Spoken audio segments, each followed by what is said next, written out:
I always hate doing it that way because then it feels like lights, camera, action, fucking go, and that's never what it is. I usually I hit record on that thing 9 minutes ago because I usually like to let it be like just what it is, dog. Just let it be like a conversation, you cruising over.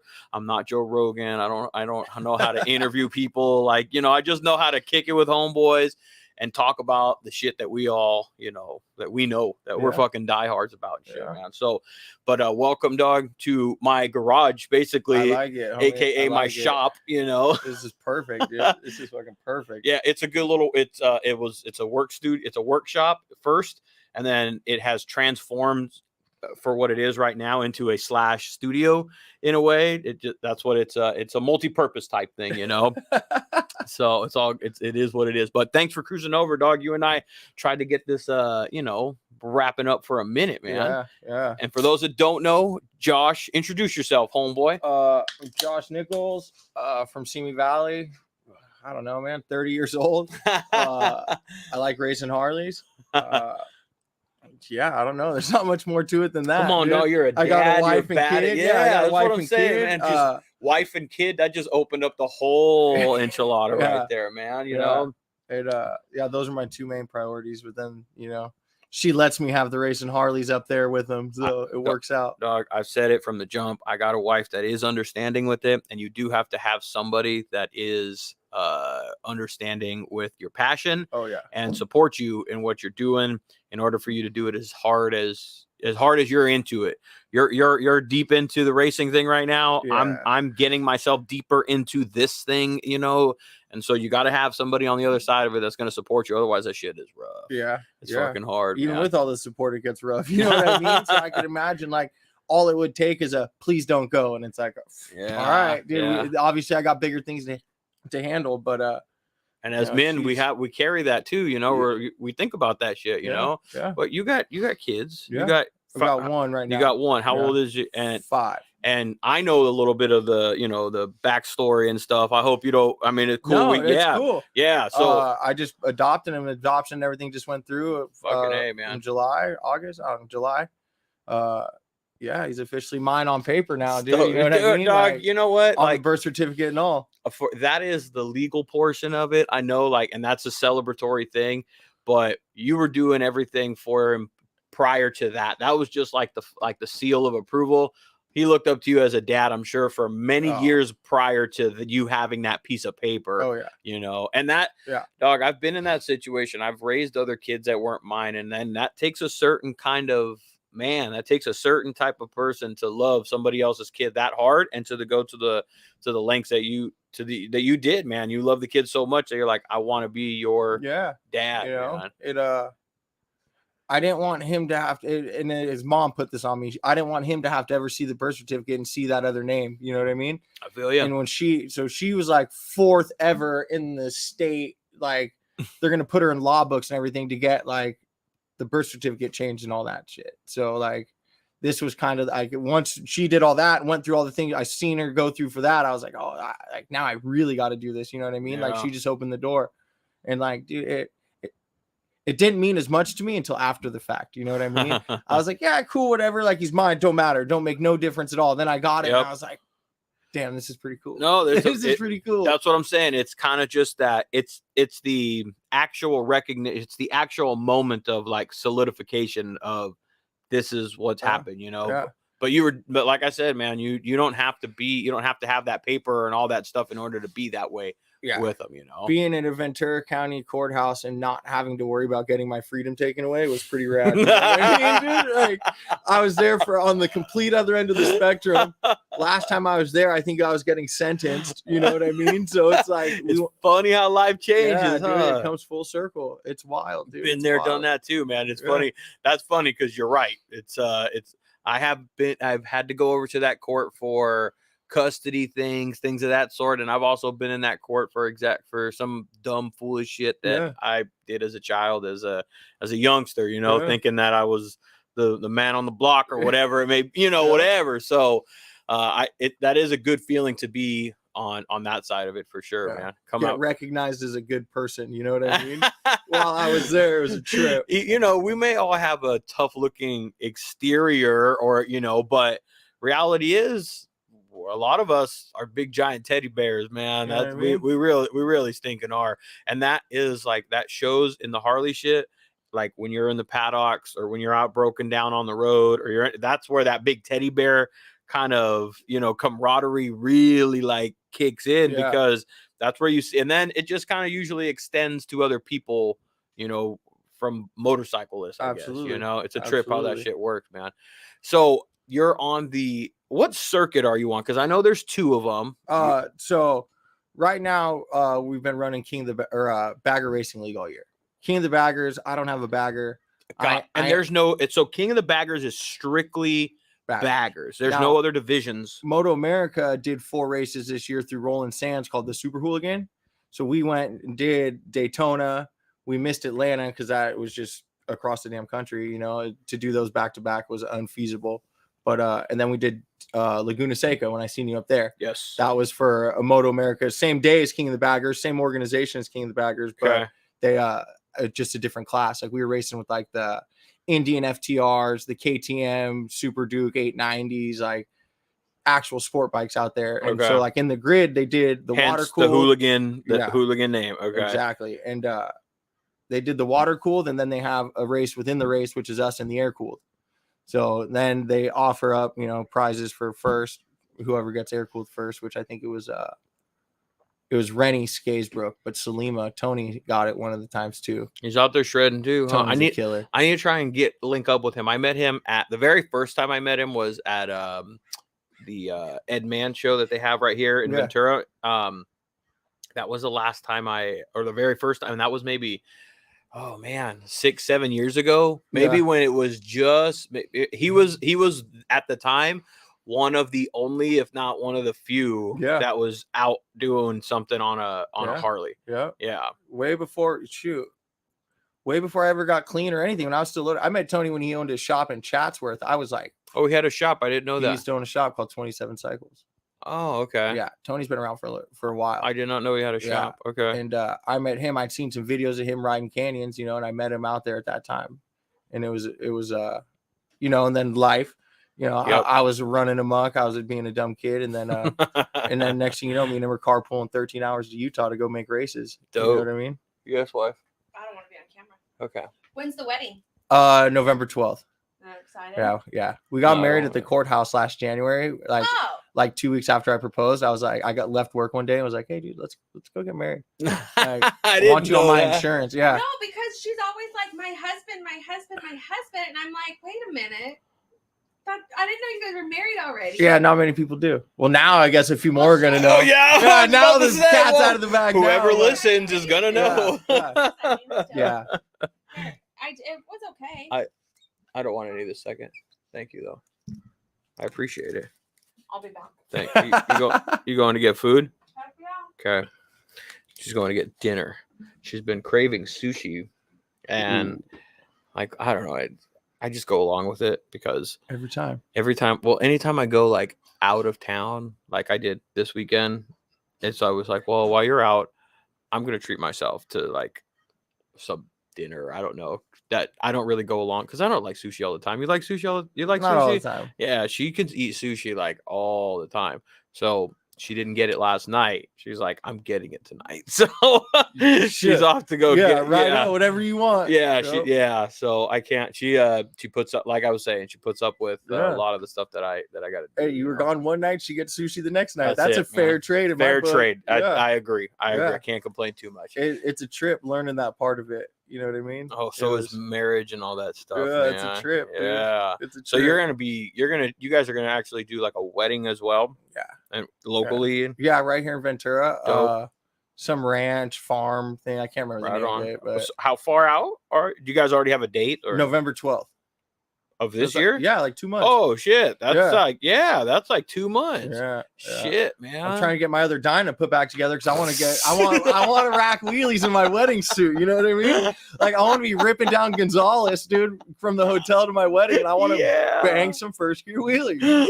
Like, so I'm trying to get that together. I got to order a bunch of parts and everything. We're trying to now fixing the race bike and trying to get that thing together. I'm like, hemorrhaging money. Before we get into that, because I got a lot of I just saw a tidbit and I'm like, because I knew you're coming over. I'm like, I'm not gonna go. I don't want to ask because I'm gonna find out when he does. But history now on the track. How long have you been kind of now? When did your journey on the track, or when did you get the bug? I guess when did it kind of kick off? August of 2 years ago. So it was 2020, I believe. So a little bit over 2 years now. Yeah, it was during COVID. I think my old lady had to pay rent that month because I bought a suit and boots and a helmet and everything, dude. And she's like, you've been wanting to go, just go do it. And so like I bought everything and I was like, hey, dude, we're stressed right now. She's like, it's fine, just go. All right, cool. But strong support, man. It was 2 years ago, and then I think it was a month later I snapped my ankle. Racing? My boy Christian from Oakview went and bought a bagger. I took him to go get it. Fucking took him a couple months to get it rebuilt and get it all dialed in. Comes by my house that we're supposed to go to a wedding. Oh, this is great. My wife thinks I crashed just so I didn't have to go to the wedding. So it was her friend's wedding, dude. And he shows up. We were gonna go pick up a couch. So I called him, hey, I need help. He cruises over, dude, and I just take off on his street glide, dude. Just start banging gears down the road. And I'm coming up on this light, and a car pulls out on me. So I swing to the left turn lane, and then they cut in, and there was a curb. So I'm grabbing all the brakes I can, and then I go to swing around them, and then they got back over in the straight lane. So I just laid it down and let it go, and they went through the green light. The bike flew. I ran over, picked it up. Some dude fucking tries to help me push it. It started. I left. Get home, dude. I'm covered in blood, a snapped ankle. Oh, yeah, it was good. Fuck, it was man. Good. My first surgery and everything from that one. That was shit. Yeah. Lesson learned then and shit, man. And then it was I didn't walk for 3 months. I started walking again in like December, and then January they did the V Twin Track Day. So it was like, all right, dude, take this month, like this time, start riding. And you were out there for were out there for it? Yeah. Fuck it. Send it. Yeah, I've been walking for like 3 weeks. I was like, we're good. We're good. All I need to do is shift. Yeah. And not crash. Well, it's my brake side. You don't use rear brake on the track. You know yeah, I guess. Well, now I do. Hold on. There's a point in which you're not good enough to use it. You know what I mean? Like, yeah. I'm just starting to use it a little bit because I'm learning different ways to back in and stuff like that. But yeah. So like kind of like almost like drifted in a little bit, kind of. A little bit. I've been watching some of the because the series that you're in, the Moto America stuff, and they have the super bike, and they have all these other different. You watched the race today? I didn't watch it today. I was coming back home today, and I had to do some family stuff. But I try and like get onto the Instagram like the couple days after a race weekend. Yeah.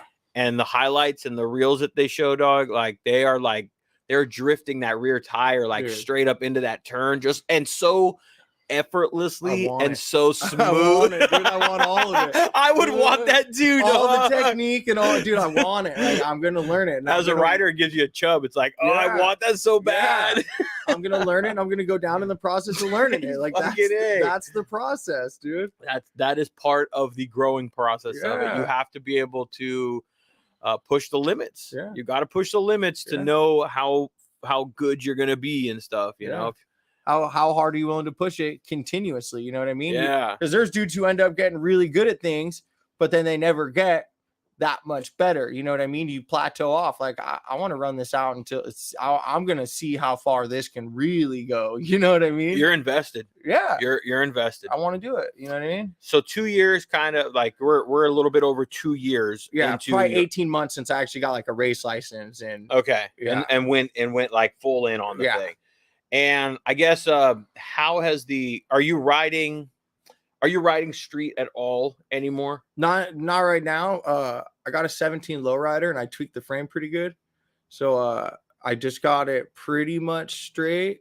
Like my rear strut's still a little sort of out. kind of. Hey, dude, enough to ride. You know what I mean? Enough to where I feel comfortable. So now I just got to order parts. I pulled a bunch of stuff off it for the race bike over the process of the last 18 months. Now it's just like now I got to go buy the stuff I didn't want to buy and put it on, but I'm trying to afford going to races and all that, dude, and a wedding. And oh gosh, and not a baby, but a kid. You know, it's how are you doing it, man? Not well sometimes, dude. Sometimes we're hanging on, man. But we pull it off every single month. We pull it off, dude. It's the support, it's the wife, it's the team. You know what I mean? Yeah. It's what it is. Right now, she's been working 6 days a week on her end. She does hair, but she's been hustling 6 days a week. Kids started kindergarten, so now she's got that new routine. She's liking it. Yeah. Doesn't have to drive 2 cities over to take him to daycare anymore and stuff like that. Gotcha. So it's just like it's hard, dude. It's hard. Like right now, like we got races coming up. My bike's messed up. I would imagine so, man, because like, you're a responsible guy. It's not like you're putting your family at, jeopardy or risk of not having like food or house over their head or something like that. You guys are a responsible family, but you're busting your ass off, and your fiance, or no, she's your wife actually, technically now. Your wife also doing the same to support your guys' family. But I say that coming from a little bit of not me personally racing, but my father-in-law, who has raced for 30 plus years. I've seen how much it cost him and what it takes to continue to race and get to the race and for all that shit, man. It's not a cheap hobby, man. So yeah, I know. Yeah, you're like, dog. And that's all it is. Like all these people are like, oh, like these sponsors and this and that. Yeah, or like, oh, you got this. Like, oh, call them and tell me to send me some. Like it's just funny because it's like, dude, rarely ever do you get free stuff. You know what I mean? And then when you get the money and actually like it's a rough thing because I didn't know how to like get sponsors. I still don't. You know what I mean? I don't know how to do all that. And it's someone hard. told me like offer your content. And I'm like, well, I'm not one of these social media dudes. Like I used to be a dope fiend. You know what I mean? Like I don't know how to work this stuff, dude. So they're like, no, just do it like this, and like try and do that. And like it's really helped. And the people you would never expect are the ones that end up helping you. You know what I mean? Yeah. Like it's comforting to hear that you're getting that advice and you're getting, because it's a whole nother thing to learn how to do, man. You're like, I'm trying to just race. I'm trying to just build my bike to be at the race. And then you want me to like, what? You want me to go and hit up people and see if they can help sponsor because I'm going to be at the people track. For a handout. Yeah. Like, it's hard. What, it's hard to do. I get it. Yeah. But then you got to pause. You have to pause and go, well, wait a minute. Let's be real. How many of you have your license and are racing in this class? How many like not enough? How many? Not enough. Last weekend when we were in Milwaukee, I think there was a total of 9 of us. Okay, so made it. Pause right there. This is exactly what I'm trying to say. That's my point.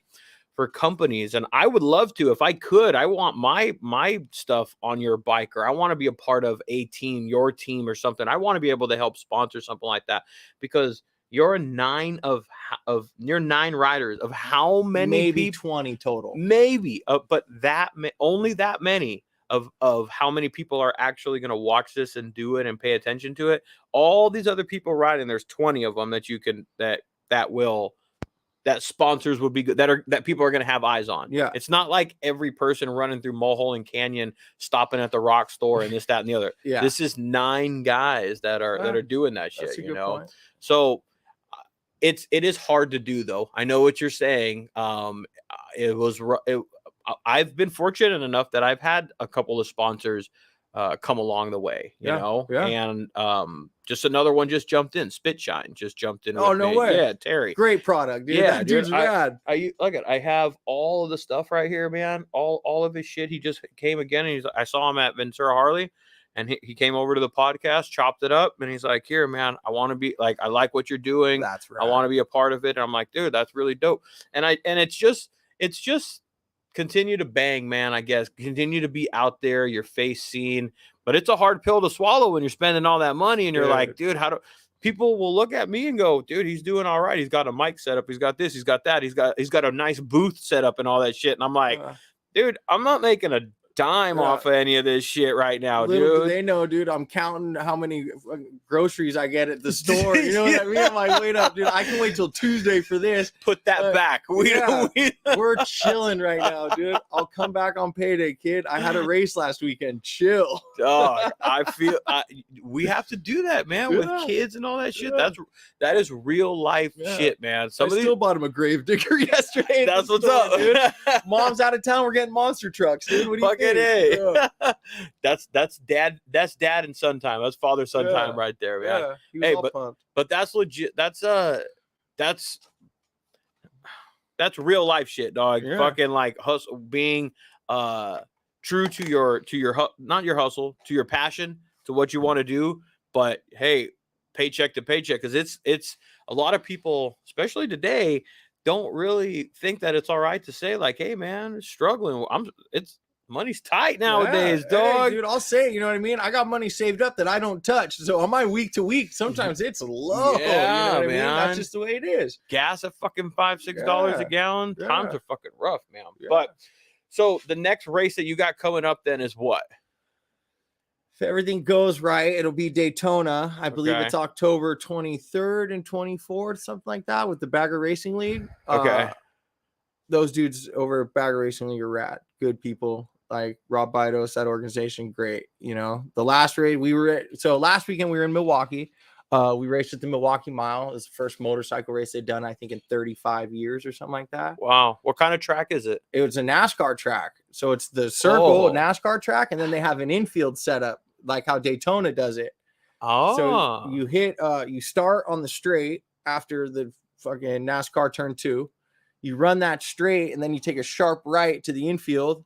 You run a set of turns in the infield, and then you jump back from the infield onto the NASCAR track, the last bit of turn 1.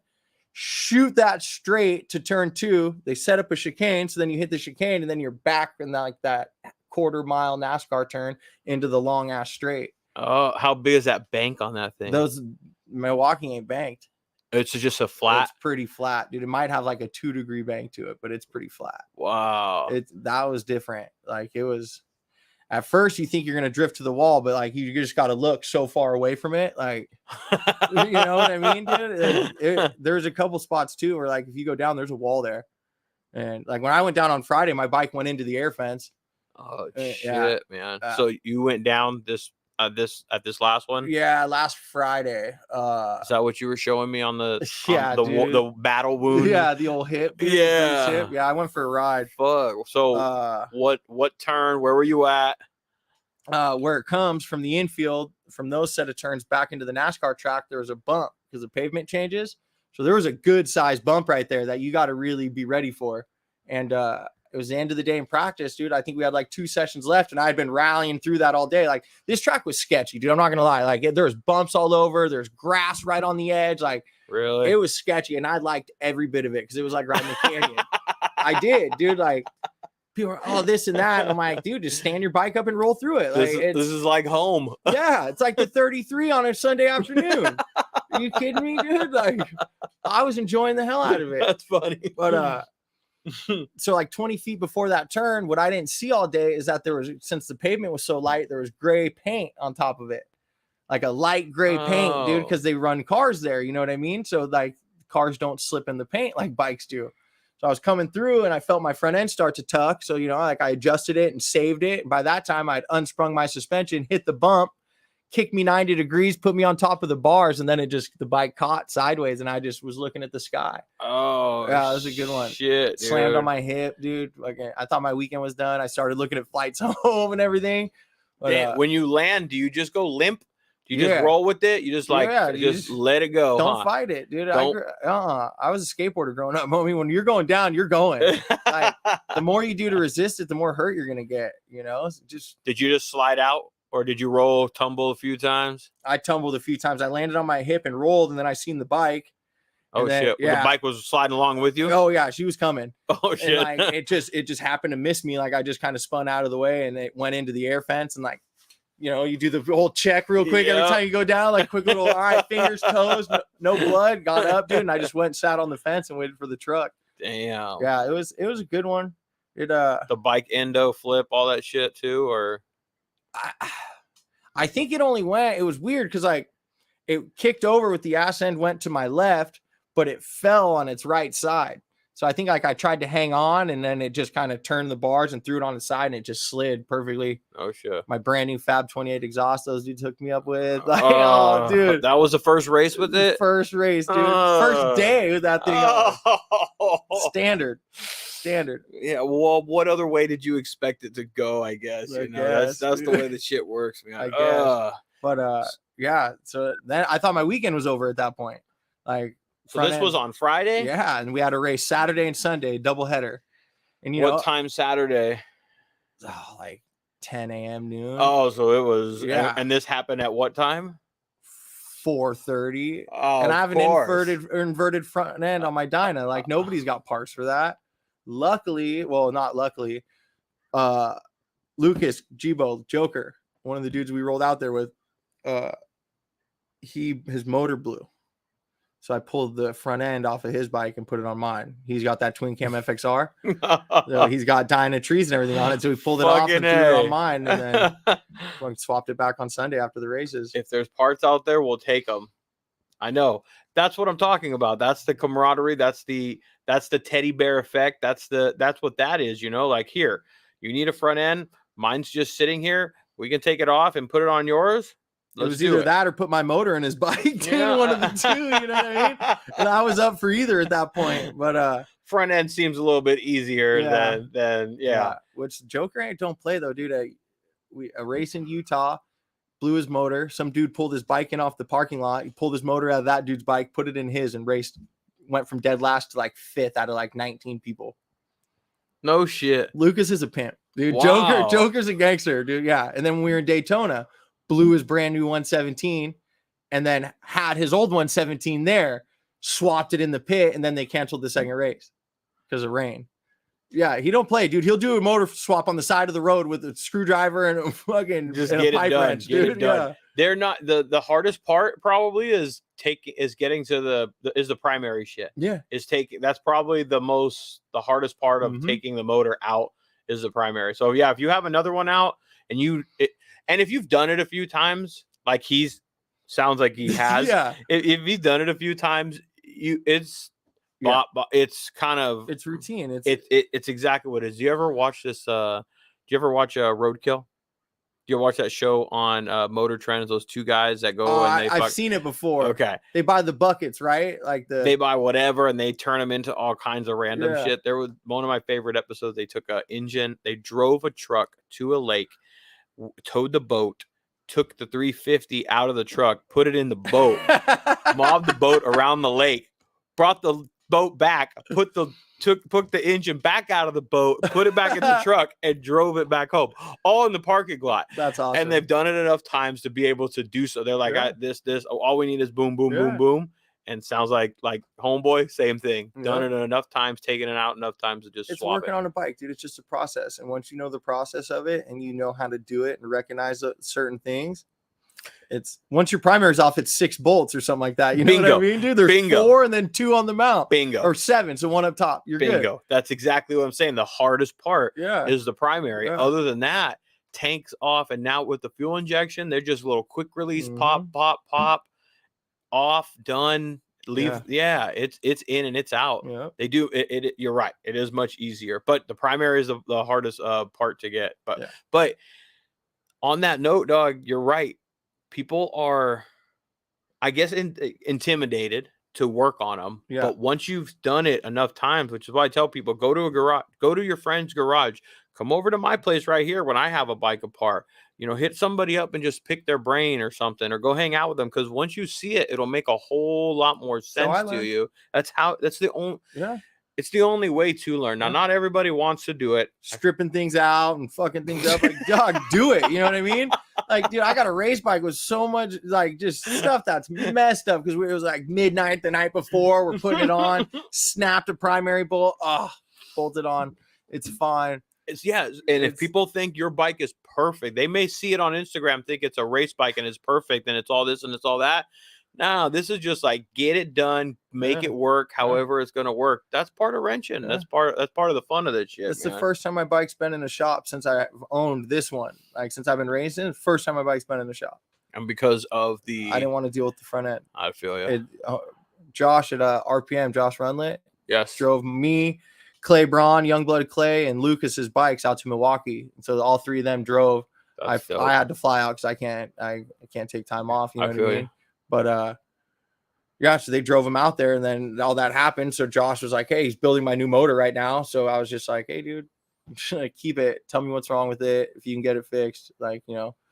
And that's kind of too like that's holding me up for trying to find Daytona sponsors. You know what I mean, and stuff like that. Because I'm like, all right, are you going to be out there or like you don't know? Like that's what. Yeah, right now we're not sure with the bike. You know what I mean? Right. So it's all Olin's front end from Big Bear. I bought it on. It came on the bike. It's a nice front end, dude. It's so dude.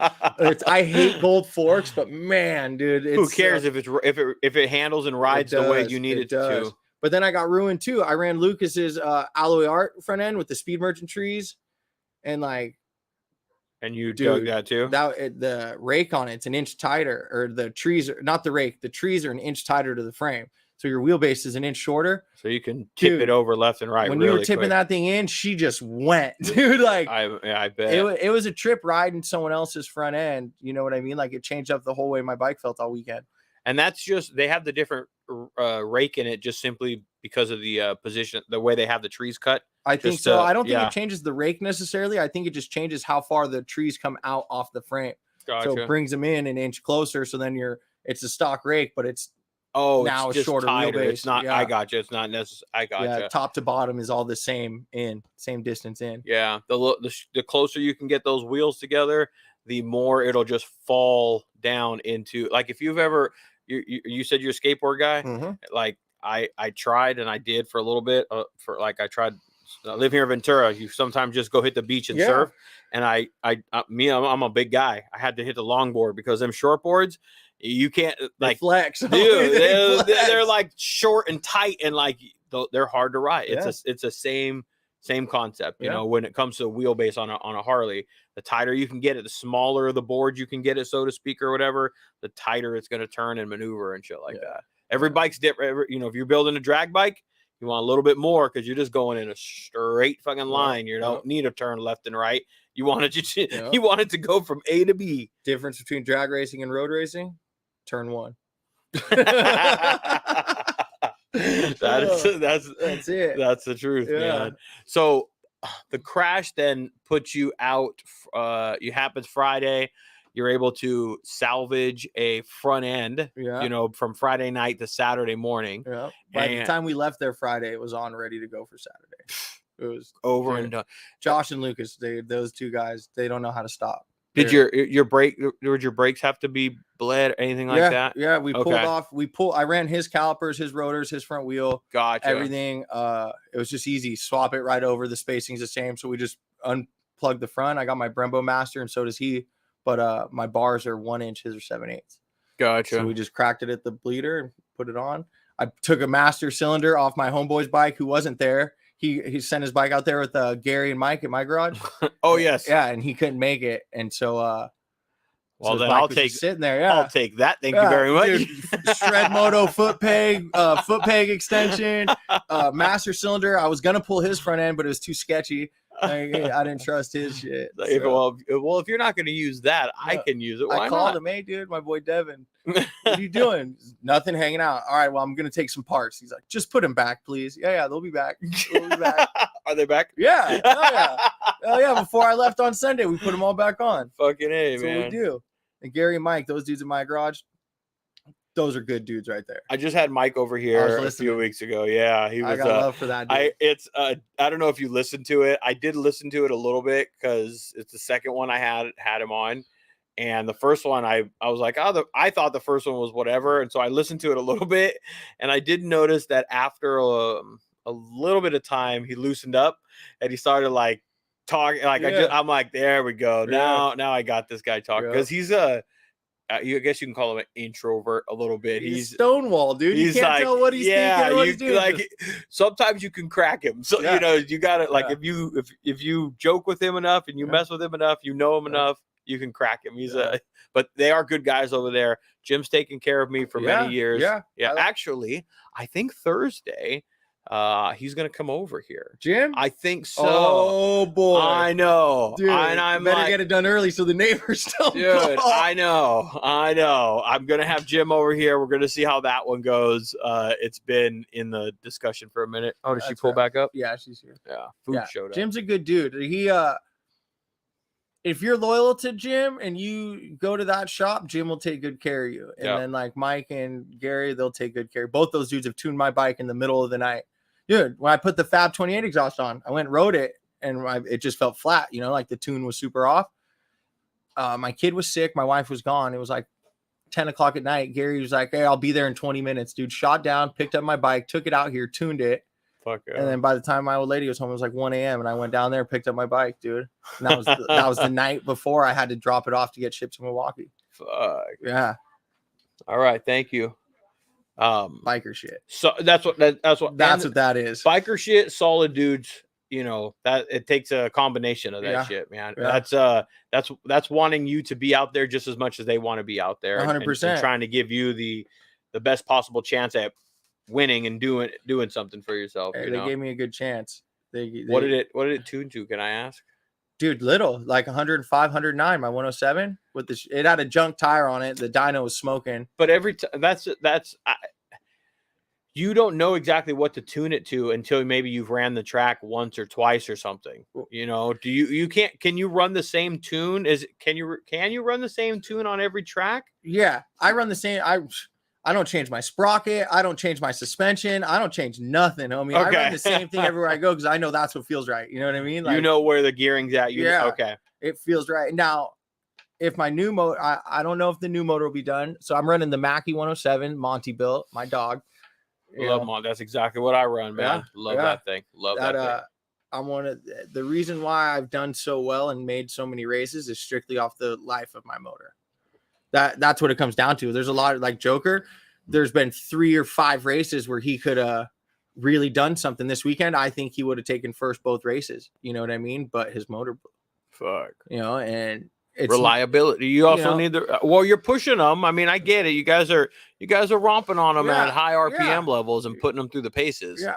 It's what happens. It's the nature of the beast. Pay to play, baby. Yeah. Pay to play. Yeah. That's just what it is. And so that's the one thing like Josh is building my 117 right now and it's going to be a monster. Wow. I got 124 cases and he was like, nah.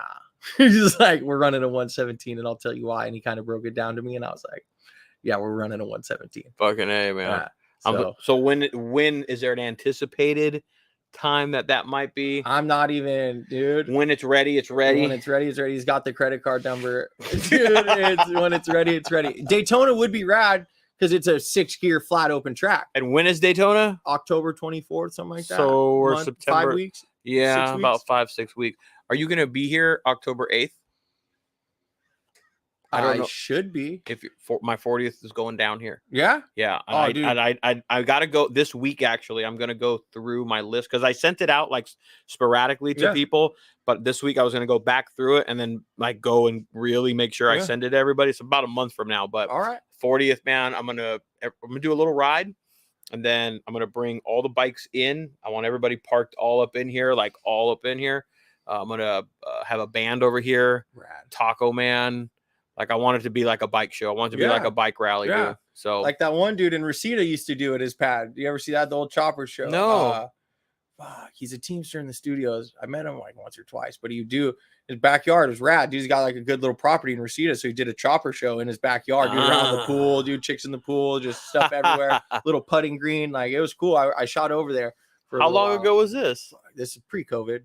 Oh, really? So, okay. 4 years ago, 3-4 years ago now. Wow. I don't think I ever, no, I didn't hear about any of that. Cool little spot. That's a pretty good idea. Yeah. I want to do something like that, dude, for my birthday. I got other friends that they don't ride, but they got like classic cars or trucks. Like, I'm like, dude, bring them. I'm like, seriously, I want them parked like in the front yard on the grass. Like, I want this place like I want this to be like hopping, I want it to be like it's my 40th. I'm only turning 40 once. Yeah. You know. So, but if I like it. if I'm you're down. Me around, and the wife will you shoot through exactly it. bring I the like wife. it. It's I gonna like it. be a full on party and everything. It's gonna be a like good it. time, dude. Good shit.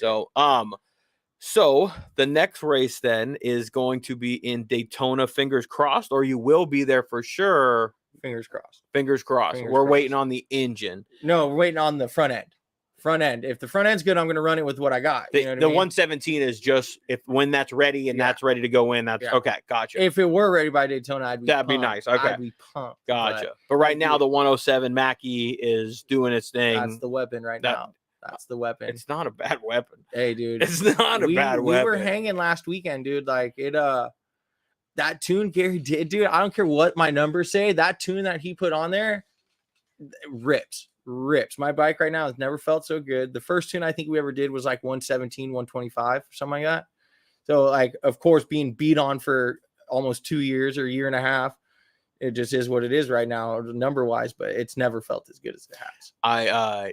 He's the same guy that tuned my shit. 107 numbers like identical to that. I think he gave me like 117, 123, 116, 123, something like that. Yeah. But in the right RPM range, because you got to learn where they tuned it and its range of stuff. Yeah. And for me, it's in the like 4,000, 45, like that. Like it's where it wants to go and eat, man. When he took me in the dyno and showed me like, all right, look, this is how I'm tuning it. This is why. And as soon as he did that and showed me, so we were doing brake pulls from $2,000 up. And so now as soon as I come out of the hole on that thing, dude, it just top to bottom, dude. She's just barking, dude. Yeah. It's every gear, everything just pulls, dude. Like the way my motor feels right now, feels good. Feels really good. Well, keep it maintained so it continues to. Motul, baby.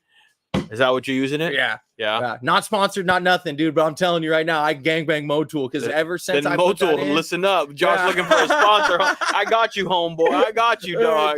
Dude, no, those dudes over there are cool. Darwin and Bobby Clayson, those dudes are rad. And through Quaid, I've gotten hooked up with them, oil changes and stuff like that. And dude, ever since I put that shit in, my shit feels better. So I will swear by now. And I didn't think it was nothing. You know what I mean? Because I was just got Lucas from AutoZone. It's right next to my pad. So I just throw that in there. And then I started running this. And I was like, oh, dude, my primary don't make as much noise. My lifters don't tick. Like it actually, I actually am a believer in whether I got to pay for it or not. I will keep running Motul. Fluids are important. They're what's lubricating all these metal parts. I mean, these metal parts are literally like touching and rubbing up against each other at all. Like that's how tight the tolerances are. Especially the way we're banging gears from top to bottom. Yes. Fifth gear wide, slam it down into third and hook a turn. You know what I mean? So you want everything running as smooth as it can, as often. And the harder you run, the more often you need to change your oil because this 3,000, 5,000 miles is a general kind of rule of thumb. But if you're running as hard as like Josh is on a track, then you're going to change it more often. You're going to have a little bit more metal deposit, shit like that in it because you're running your gears harder and faster and shit like that. So you're riding, you have to, don't go by the book. Go by kind of, When you're at that point though, I feel like when you're at the point where you're doing your own oil changes and you're at the track and you're paying that much attention, you need to change it sooner. You know what I mean? Yeah. Because it took me a minute. Like I've been one of the slow learners the whole time, dude. Like I wasn't all these dudes on their built M8 Softails and this and that and their big motor Dynas and their lowrider S's and all this, dude. I'm like, yeah, I'm on a super glide. But all those dudes, they got that advantage with those things, you know what I mean? So when you're on the Dyna, it's been a process of elimination, figure it out and find it out the whole way through. I know. And I know what you mean because now all these guys have these big motors that I had my Mackie 107 at one point before the performance bagger craze was the shit. That's what I had in there before the performance bagger craze was a craze. And so when it was that, and I was fucking hot rodding on some fuckers out there in the streets, it was a smoker. It was a runner. And then all of a sudden 124s or 128s and M8s. I'm like, and I can't compete with that. They got shit a cammed anymore. M8, dude, and they're just shitting on you. You're like, what the fuck, dude? Like, I built this whole thing, dude. You threw a cam in that thing. You got it 2 weeks ago. What is going on? That's that M8 power. Yeah, it's real. I've had Mike at my garage has been chirping in my ear I for a minute. I was listening to the podcast. He's been chirping in my ear for a minute. He's all, dude, just get the M8. Get the M8. I'm like, I just don't have M8 money right now. That's all there is to that's it. What it comes down to. I don't have the money. And too, like, I tell people, they're like, oh, well, this and that. Well, if someone were to offer you, would you? And I'm like, I want to beat people on my Dyna. Like, I want to get my Dyna on the top of the box against those Indians, against those other Harleys. Like, I want to be on the top of the box on this 2013 Super Glide. You know what I mean? Like, that's just plain. That's just the fact about it. I could sell this thing right now, get good money for it, and build an M8. And I guarantee I'd get some good help building an M8. You know what I mean? That would make it reasonable, but why? It's so funny. I'm laughing because I think the same thing. I like my power on my 107, but when I get the satisfaction of when I did beat somebody that has a bigger engine or whatever, I'm like, I take that. I ride mine a little bit. I know where my sweet spots are, but I take pride in that shit. I want to keep up. Now, I know exactly what the fuck you mean, dog. It is what it is. And then it's like, once I build my lowrider again, it's a 103 with a cam. Catch me in the canyons, homie. Let's run it. I don't care how big your motor is. I'm gonna hold it longer. Let's go. Like, are you still back there? Yeah. I just like to ride that way, and that's what got us to the track. You know what I mean? I've been down on the 33, the 150. I've slid out. I've almost gone off a cliff. I've almost done all that shit. Like, it gets hectic. You know what I mean? And then it was like, oh, do the track. And then it was like, fuck, I'm slow. Like, I'm slow. So I was I thought I was pretty quick. And I went out there. I was one of the slowest dudes on a Harley. Like, I was like, this ain't, my ego took a hit. Like, everything took a hit. You know what I mean? And I was like, all right, we're going to build off this. Motivation for your ass. Oh, 100%. Yeah. 100%. I tried something I was bad at. I really liked it, and I was really terrible at it. So I want to do it until the point where I'm good at it. And it's a completely different style of riding than in a canyon. Yeah. You know? And what also comes is we were just talking about this yesterday, I think, up in Pismo, the adrenaline. That's the drug that is hard to replicate. And when you get a extra shot of adrenaline that you've never reached before, then the fucked up part is you're trying to go past that shot of adrenaline that you just got a shot of. Chasing a drug, dude. That's all it is. And then that's how it evolves from tearing the shit up on a canyon to like, oh, I need a little bit more. Going on to a track, oh, I need more. I need to ride harder on a track. To I need to ride harder on a track. Shit's gonna happen, and you go down like you do. That's the adrenaline drug it's an addicting ass drug, it's man. That's all. It's what it comes down to, dude. It's pride and ego and adrenaline. Like, it's the three things, dude. I'm proud that I do this. I got a lot of ego because I want to beat certain people, and like it all boils down to I got into this because I want that adrenaline high. I remember when we were at Laguna Seca and you were explaining to me, I have it. My YouTube shit got taken down, but I'm going to post that video again. And you were describing that shit. You're like, yep, you're just looking into the sky. You're just like looking into the sky. You're going to get launched and you just got to just trust your line and just roll it. And I'm like, that adrenaline high is such a fucking and it's like, and it's over the course of the day and practice too. You could push out, you could get higher and higher all day long, dude. It's such a trip. So it's like, all right, I'm going over this at 120 right now. Well, the next one, I'm going to go over it at 125 and I'm going to hold it this much longer. Or I'm going to hold it 125. I'll start braking at the same spot, whatever. So all day long, I'm pushing things 5 miles an hour quicker every time. That bump at Laguna, like, dudes are taking it at 160 on their sport bikes. Why can't I take it at 160 on my Harley? Because I'm scared. You know what I mean? Like, that's why. Like, and so, and my bike won't do that, but I should be able to wrap out at least 130, you know what I mean? Or at least get my bike as close as my bike physically can get to that point, but you know? It's being done. So like it can be done. So all I have to do is have a bike that's capable, and then it boils down to me. People are taking that shit at 160. Dude, we were sitting there in like one of the sky booths, the Motul sky booths, and it's right there at the last turn into the finish line. And so you could see the speedo. Dude, the super bike class, they were coming through hitting at it like 160. I think the highest, dude, the gap in speed was like 6 miles an hour. Most dudes were hitting to like 159, 160. And then there was someone else, I can't remember who, might have been Jake Gagne, like 164, 165, 166. I was like, dude, faster and faster. Like, yeah, yes, dude. Like, just pinned full straight away. And like, it goes up and then it drops back down. So that's what I was talking about. When you're coming up at that, like, you don't know if you're going to take off or if your wheels are going to stick over. They're hitting that at that hump at 160. Yeah. Yeah.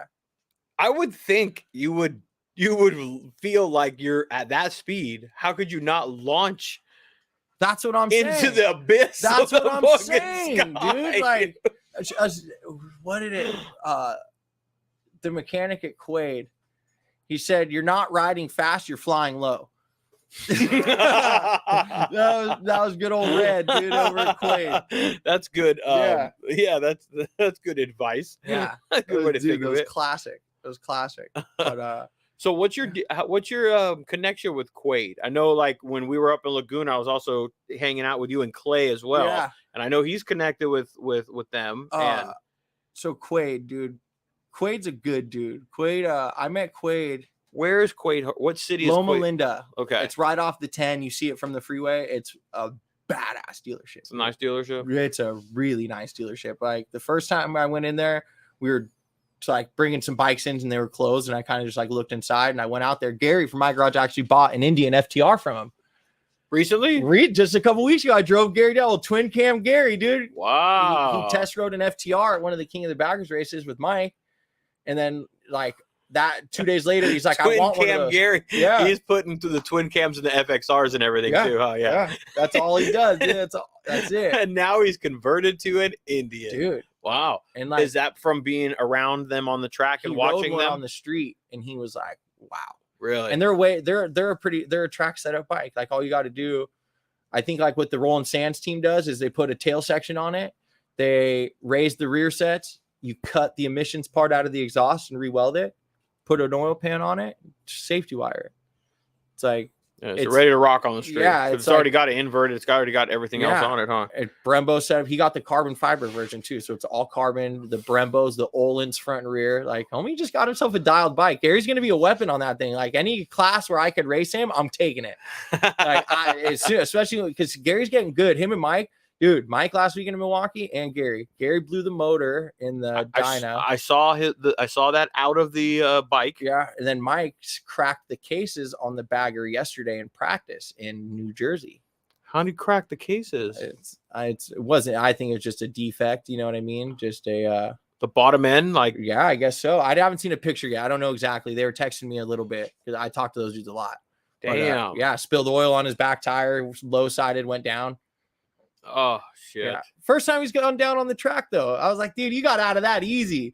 You slid out of it. It's kind of, the grass was wet, so he hit the grass. He slid nice and plush. I was like, dude, you're good, dude. You better JB weld that thing and get back out there. That's fun. We're all watching him eat shit, and you're like, that was nothing. Dude, he was fine, dude. Mike's my boy. I got a long love for those dudes. They've come through a lot of times just to keep me on the track. Fucking A, like I've made races and like I done without. If Gary wouldn't have picked up my bike the other week and done that tune, I wouldn't have done as well as I did last weekend. And like last weekend we rode well, you know what I mean? Fucking took home some hardware and stuff like that. Congratulations on that, by the way. What was the podium or what was it? Yeah. 2 races. I got second in both races. Which races were they? Bagger Racing League. The Big Twins class. Big Twins class. Yeah. So that was the Dynas, the Softails, and you won 2 different days? Or they did a race Saturday and Sunday. I won both of them, doubleheader weekend. Fuck, I got second in both of them. Big ups for that. Yeah. Besides the recognition, the podium, the name, the notoriety, is there, and the trophy and stuff like that, is there a payout for any of that stuff at all? My sponsors at Just One Helmets, they do a contingency on it, a payout. Oh, dope. So Lucky Foster over there got us hooked up. But from Moto America or anything like that, there's no Bagger Racing League's not hooked up with Moto America. So there's nothing. Gotcha. On that, bitch. It is what it is. It's cool though. You're out there racing, man. Hey, dude, I'm having a good time doing it. You know what I mean? And taking podium finishes. Dude, that chick Patricia Fernandez on that Rolling Sands air cooled Indian she took what first? She took first place. Yeah, dude, she rallied me and through the NASCAR turn. Like, did she take it on the last lap or no, like? It was 10 laps. Both races were 10 laps. I got the whole shot in both races. First race I led for a lap, and then coming out of that NASCAR turn, dude, she just motored me. So I could hang for a minute, but then through the infield and everything like that, we could hang. Kinda, and then we get back out into the NASCAR track, dude. And that thing, that it just she's a great rider. Don't get me wrong. I'm not saying it's the bike. I'm not saying it's the bike at all. But she still has to. You can be fast up there on those parts of the track to be fast, but you still have to get down and get back into the other part of it and turn the corners and do everything else. Otherwise, you're gonna be passing you. You know. Yeah. But it was good racing, dude. Like that was the first race. I held second. After that, I held second all the laps. And then the next day when we did the race, who was it? My buddy Robert, Shredder Bob Racing on Instagram, dude. He gave me a run for my money. He made a pass in one of the laps, dude. We were lapping some dudes, and he came in on the inside of me, and I was like, "Fuck, dude!" And I know he's got a 117, dude. He's got motor, so I just stuck with him and ended up out breaking him in a straight.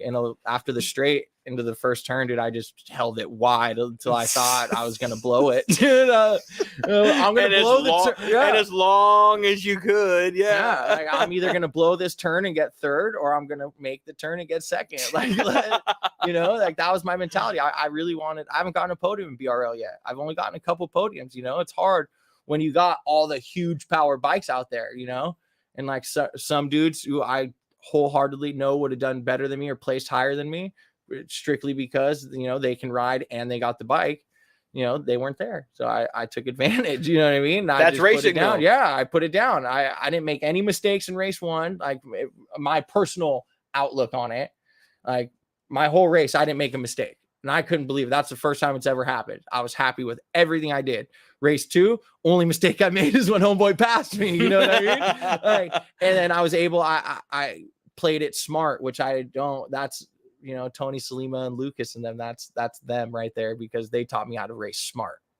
So I got a good position on him, and I just outbraked him into the turn. And I hear both of them in my head, hold it. And it's, dude, like, I cannot go home hearing about losing this one, dude. They're pushing me for the better, dude. And it was a good weekend. I got lucky in my mind. No, it's not that, man. It's let me add a little bit more value to it, because I know you say that certain people weren't in the race and maybe that's what helped, and yeah, maybe so be it. They got bigger engines and they whatever, but the other part of it though is you have to make it to the races, and you have to qualify, and you have to get through the race. And if you crash or your motor blows, you either if circumstances are where you don't have a backup, so be it. But you better, if you do have a backup option, like you did, where you figured something out and you busted your ass to get back onto the track the next day, that's part of the race. It's not just solely when the flag drops and then the checkered flag finishes. It's not just that part. Absolutely. You got to be able to get to the race from California to fucking Milwaukee. You got to be able to have the bike there. It's got to be running for practice. It's got to be running for the other one, and all of that. Plus, you still have to perform. So you got to pat yourself on the back and give credit where credit's due, homeboy.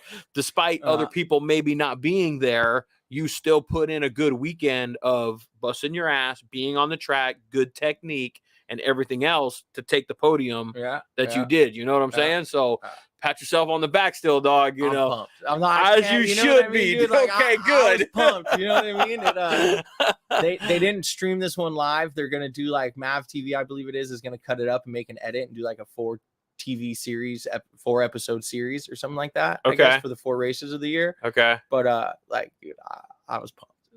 You should be, man. Like, you should it felt be good to go all the way out there, and I had a lot of shit going on in life. You know what I mean? Like, there's a lot of stuff to get through for that race. There's a lot of stuff. So then it means even more then. Like, it carries a little bit more significance to it then, man. And you should. I've been having the conversation with people lately, and myself included, reminding myself to celebrate the accomplishments. Keep looking towards the goal. You obviously still room for improvement, so to speak. Yeah. But acknowledge what you have done at least before you like continue down the road. Because we as men, I think, and a lot of people tend to forget that shit a little bit, you know. We just go, okay, done. Now I got to move on to the next. Somebody else showing up. Yeah. Next. Oh no. But what was it? Oh, Quaid. So Quaid, yes. Yeah, before I got off all rambling. I got hooked up. I met those dudes at a race weekend at Chuckwalla. I just totaled my lowrider, so I was out there on like a stock 88, dude, just because I wanted to go race. Like I bought it from my cousin, O'Hurley Custom Cycles, dude. Tins were getting paint, dude. It was a frame with a rear wheel. Everything else was in parts. Like I think, there was a motor in it. But so I slapped that thing together, dude. We went and I met all them that weekend, and I just kept showing up. You know what I mean? Got close with them, all those dudes. And then Quaid was like, you know, hey, he helps out with races. You know, that's the Quaid Racing Team. That's what he does. That's his part of it, dude. He got us when we did the Moto America in Daytona last March. He took me along with them, and they took care of everything on that trip, dude. Like Quaid Racing and Dixon Flannel Co. They put it on for us, dude, and they took us out there, and we went out and rode fucking Daytona International Speedway. That's dope. Yeah, and that was when like my connection with them got good. You know what I mean? Obviously, it was good for them to invite me, but that was strictly off of me showing up to races. You know, that was strictly off the fact of no matter how hard it was, I kept going. If I could only go for one day of a 2-day weekend or a 3-day weekend, I'd show up the one day, ride my ass off, load up my shit, and be the first one on my way home back to the wife and kid. You know what I mean?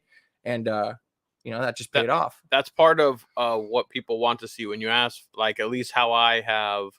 What I've learned in this journey is the showing up part. Like if you're looking for sponsors and you want people to come on board with what you're doing and say, hey, I'm Josh, I'm doing shit, you know. Autumn, come here. Fucking dog. Like she just thinks you think she would. She's just running it. You think she wouldn't get enough attention, you know. But if you're out, fucking dog, what was I talking about? The when you show up, when you show up, that's what people want to fucking see. Yeah, is they need to see the consistency. They need to see that the effort. You can show up. I've been told by, you know, and Jace is actually the one that in a message or something like that. It's like, hey, I'll you know, I'm willing to have this conversation and do a podcast with you because the consistency that you've put in. You didn't just go and start like and do 2 or 3 or 5 podcasts and then burn out and go away and shit like that. Like you're putting in the work, you're putting in the energy. You're exactly. I'm here to take this voice is now valid. Your presence is now a little bit in that sense. Yeah. And but what you're doing, exactly that. That's how you get linked up with people like that, and that's how you make those relationship and networking, those connections, is just simply by being out there and being present, because that's what these sponsors want to see. They want to see your face out there, winning or not. Obviously they want you to win, don't get me wrong, but showing up is a huge part of the battle. It's like going to work. No, motherfuckers don't want anybody that's not going to show up to work. You go, you know, like you got a shitty attendance record. Well, I'm not going to hire you. I don't want you on my team. You're showing up at every single race, no matter, despite personal shit or whatever it may be. It's serious to you. That's how people know that. You know? Oh, I'm glad you're working out with them. I'm glad also relationships happen like that for people like you. You know, dude, I don't know anyone in the industry. You know what I mean? Like coming into all this, like I don't like it's not that I don't like people. It's that, especially coming from my past, like I'm real hesitant with people, and like I'm not one to like go up and just start talking to you and rapping with you and stuff like that. Like but it's different at the track. It's weird because like, all right, homeboy, like you're one of like 9 people, motherfucker. Like we're going to talk, you know what I mean? Like you don't have a choice, you know? And luckily that group of dudes that have been brought together by Tony, Joker, Clay, Ravi, Len, Ian, rest in peace. And then Mike Smith, like there's just so many dudes that I've met, and like, there's some solid ass dudes, and there's some motherfuckers that you don't meet often, let alone a whole group of them. You know what I mean? So it almost made me more standoffish at first, like anticipating something to come up. You know what I mean? But like for the most part, dude, like it's just solid dudes out there and we all got the same goal. And some of us may be more into it than others. Some of us may, you know, not be able to be there all the time like that. But like we know who we are. You know what I mean? Yeah. and we're trying to do it. You guys all share a common goal, a common interest. These motorcycles, traveling, not traveling. Oh yeah, traveling, not necessarily on them, but moving to places to go and ride them at different tracks and shit. Yeah. So you guys all share that common interest, and then when something happens to one of you guys, and somebody could help out, then when someone goes and helps you, they want to know that they have that same. They're going to reciprocate that same thing when they're in time of need, 100%. and that's racing. That's how it is that's how it's supposed to be on the pits. It kind of, there is a competitive side. Of course, every single one of you guys wants to beat the person next to you. You want to be the first one. It's war. As soon as you go out there, when we go rip the canyons, I wanted to be the first one at the end of the road. I wanted to be that sitting guy there with my helmet off like a dick. Yep. I wanted to be smoking a cigarette or something on the side of the road. Exactly. Yep. So there's still that competition and that competitive side of it. That'll never go away. Hopefully not either. If it goes away, I'm not going to be out there. You know what I mean? Like, I was one of the slowest dudes for a year straight, dude. Like, we went and did all these races, and then we started back up the season at Chuckwalla, because at Chuckwalla starting in 2 weeks at down off the 10, it's an 8-month 8-race series with Chuckwalla, and that's like the racing for Harleys. Like, we had 26 bikes on the grid at one point one weekend there. Like, wow, for the regular. Is that like, so you guys once a month race out there type thing? They do CVMA racing, and they added we can either race the Formula Lightweight Twins class with some of the twin sport bikes, or you can race the American Thunder class, which is all Harleys. And that's where that's where they did the V Twin track day. And that's why Mickey, the owner down there, is about it. Mickey wants the Harleys there. He wants the dudes there training. That's a place where a lot of Moto America dudes and a lot of really, really good people go and train. Same thing with Button Willow and like the dudes at Track Days. The Track Days loves having us out there with the American Iron class. I went and did one of the races, and my exhaust broke before the last one of the series, but I made 2 of them, dude. That organization was great, dude. CRA, rad. And the same thing. What does CRA stand for? California Road Race Association. Okay. And it's the same people. They do track days. So if you want to get out and do a track day, I want to, dude. I want to. It's easier than you think. I know. It's easier than you think. And then so CRA or track days up at Button Willow. So an hour and a half away, you shoot the 126 to the 5. You're there in an hour, and they have a C group. And so it's the lowest group. And you go out there, the control riders show you how to enter and exit the track, and you come off and go back on. And then when you're done, they'll bring you all and fucking, all right, who wants to know what? Like, don't get any ideas. No, not for him. I'm just letting everyone else know.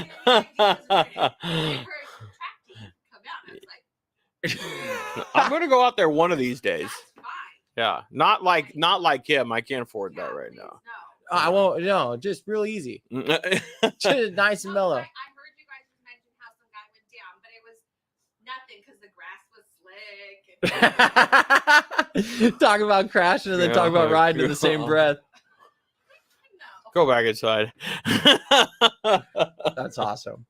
But yeah, dude, they coach you through, you know what I mean? And they give you a lot of really good tips and tricks, and they help you get through it, and they teach you stuff. That's what I did my first day. And I talked to one of the dudes. Yeah, I want to know this. All right, why are those cones there? Oh, that's my apex. That's my exit. And he's like, yeah, connect the dots. Follow me.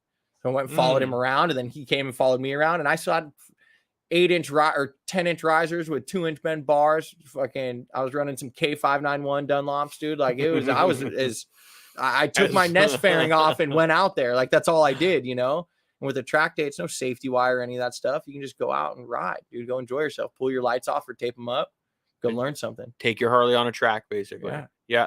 And that's why I want to go. I just want to feel it. I don't need to go and push it. I don't need to get nuts. I just want to go and feel it, because my bike is only going to lean so far. And dude, pushing it on your street bike, on the bike you ride all the time, like, you'll be able to push it out there enough to where you'll be like, oh shit. You know what I mean? Like, because it'll be more than you've done on that. You know what I mean? I know. And you'll get that thing to some limits where you're like, oh, like, all right, dude. Yeah. I can throttle through this whole turn. Like if I were on the street, I'd have backed off over here and coasted that part or something, you know? Yeah, I know. It teaches you a couple little things where it's just like, all right. That's also the nerve-wracking part of like, I'm going to get bit by that bug. And then there I go. Hey, Josh, we're going to the race this week. Yeah. Go, dude, then that's what it'll end up being for me. Yeah. I'll follow you out there. Meet me and see me, homie. We're good. We're good. Yeah. That's what it is. I went out one time and I was like, I know. And then my boy Mike made sure, even if I like didn't stay committed in it, he made sure I stayed committed in it, dude. Like he constantly, hey, you going? Oh, we're gonna go do. Hey, we're gonna do. Hey, buy your ticket. Hey, do this, do that. I was like, fuck. Okay, I'll do it. And like this dude, first time we ever went and rode, I went with this guy. We shot the 150 from what is it? Carpinteria or Rincon Brewery. Oh yeah, we went the freeway up there and we hit Rincon Brewery. We shoot the 150 and we're on that straight right past you get over the 101. It's the straight, and then it finally cuts into like the canyon part. And like he's on a stock 96 and I'm on a cammed out 103, dude. And I'm 5th gear wide, and this dude is just gone. Like, and I see him come up to the first turn, lean off his bike and hook, and I was like, where'd he go? What the fuck was that, dude? We got to the top, dude, and he was sitting up there, no shirt on, sitting in the sun on his phone. I'm like, what the fuck was that? And he was like, what? I'm like, we're best friends now. We're gonna and that's how it happened, dude. Like me and that motherfucker clicked, and he's still like he's been having bike trouble and all that stuff. He hasn't gotten to like really show everyone what he can do on a bike, but like he just got his lowrider back. He's just got it dialed in, and that dude's gonna be someone for everyone's gonna not see coming out of nowhere and be like, what the fuck was that? That's dope. Yeah, I'm pumped for that one. I can't wait for my motor because I'm gonna need it for him. Like he's ridden once in like 6 months, and he's gonna come out and smash on me, and I know it. So you know when was I mean? the last time he was out then? He went out yesterday. He got his bike back finally. He went out yesterday, but he had some issues with it. A shop kind of dropped the ball and kind of pushed it into the corner for a while. So it just, it was bad circumstances, but he's got it back now. It's dialed in. So you're gonna be hitting the track? Yeah. Oh yeah. He went out yesterday at some club, some track in Arizona. So he moved out to Phoenix now. So there's number 10 that's gonna be joining. Yeah. Yeah, dude, he's a good dude. I will get out there on one of these track days with you. How often are they?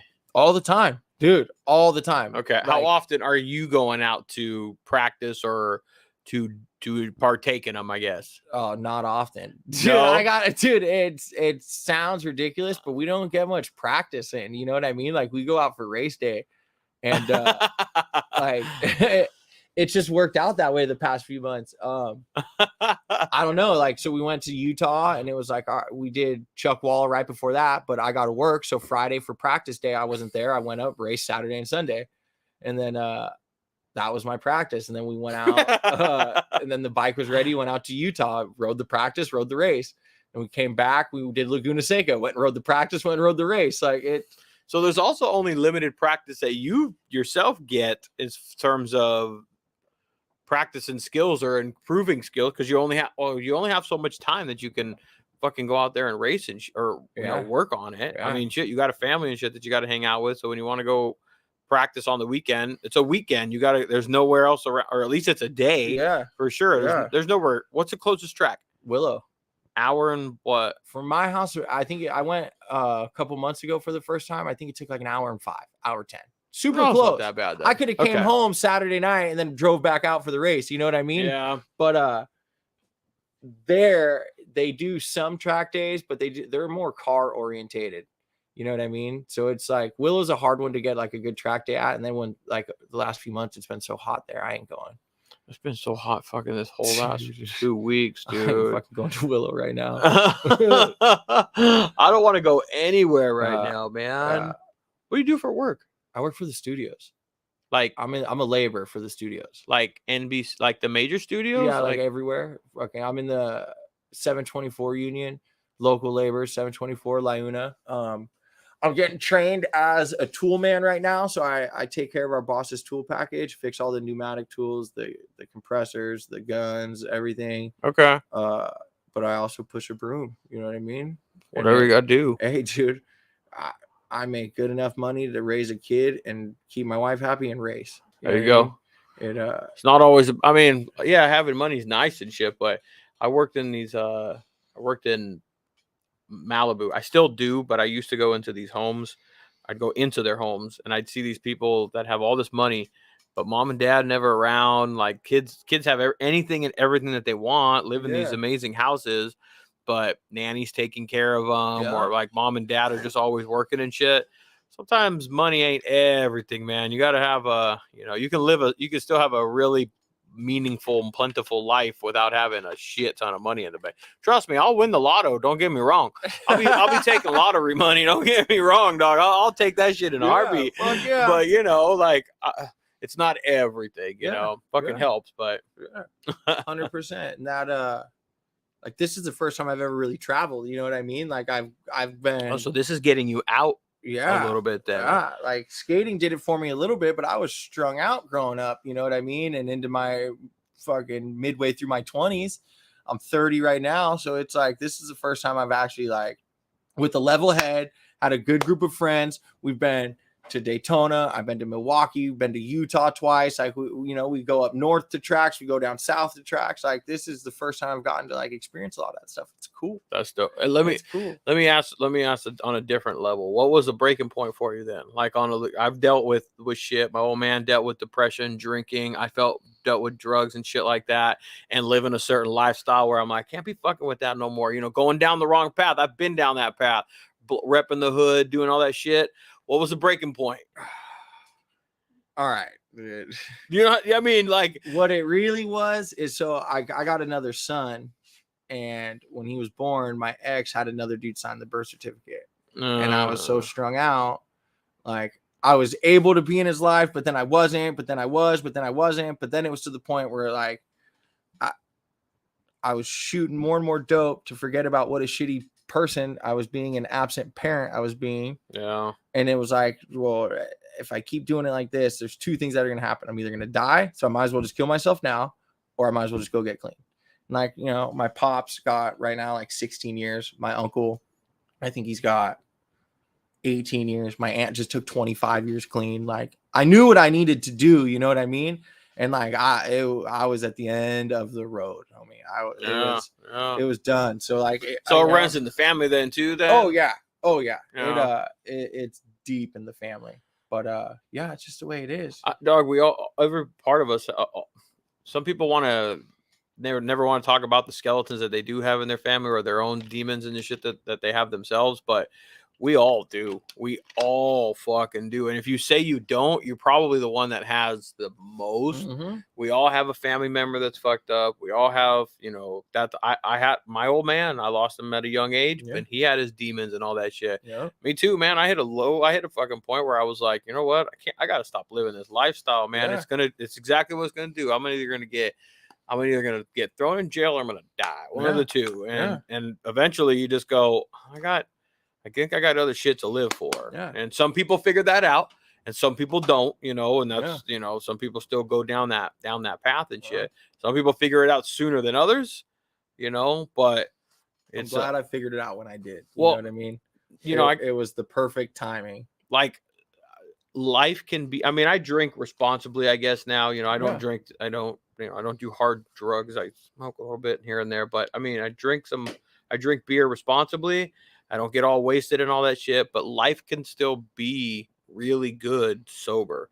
There's so much to get fucking high on life than having to have a substance. If I didn't make those decisions when I did, I would not be sitting here right now. If I did not learn the basic principles of a program and how to live my life a certain way, and not necessarily the way other people outline it. You know what I mean? Like, but I needed it, and I wouldn't be sitting right here. Like I got clean. The cops took my bike like instantly. Ventura County Sheriff's gang unit raided my house and see me. The dudes from out here came to see me, dude. They're pretty familiar with me too. Yeah, you know what I mean? We have a lot more in common. Dude. Yeah, I've done my research. I know. But you know what I mean? It was the chaos of it, dude. And it was like, fuck, like I'm not good at this. Like that's what it comes down to. I can't shoot dope and live. Like some people do, they do drugs their entire life, they maintain, they do it great. Like that ain't me, dude. I end up I break out in handcuffs and I fucking get in trouble for stupid shit because I get angry. Yeah. So well, what do? I took that out of my life. Now I learned how to show up from the program. You know what I mean? From getting clean and getting off the drugs, I learned how to show up when shit's wrong, no matter how bad it is. Show up. Accountability. Yeah. So I keep showing up to these races, dude, and like that's it. All boils right back down to that. If I didn't learn how to do that when I did, accountability is huge, man. Yeah. It's fucking huge. I like some of this stuff. Like people think that I do want to. Well, it is fun. I love like dog. I love having you over here and bullshit and everything. But sometimes there's days where I'm like, it was a long day, you know, like, and then once I'm in the moment and I'm here and everything. Yeah. But keep showing up. Yeah. I keep showing up. Because that's what I'm here for, you know. 100%. Same thing, man. So keep grinding, keep banging, man. Yeah. That's what we do as men. That's what we're supposed to do as men, I guess. That's what society tells us to do, I guess. Shit. You know. No shit. So how many more races are left in the season, I guess? Bagger Racing League, there's one race left. And for you? I'm currently sitting in the points lead. After last weekend, dude. So after the podium finish, I took 2 second places, and that put me at the top for the podium. So fuck yeah. If I make Daytona, I'm gonna run that number 1 plate in the Big Twins class next year. Oh, so like Daytona's a big deal. Like I'm like, dude. So the boys up at Motoria Speed Shop in San Bruno already told me they'll help me get out there. Like they'll help me out a big chunk. So what's your spread right now on your points? That you're ahead, you know, so not by much. It's a margin. We'll see. Oh, so I'm 10 points ahead of second, who I think is 1 point ahead of third or something like that. Okay, so they're neck and neck. I could get, if that same chick who got first both races this last weekend, if she shows up to Daytona on that Indian, and wins, I think I can get top 3 and still take points.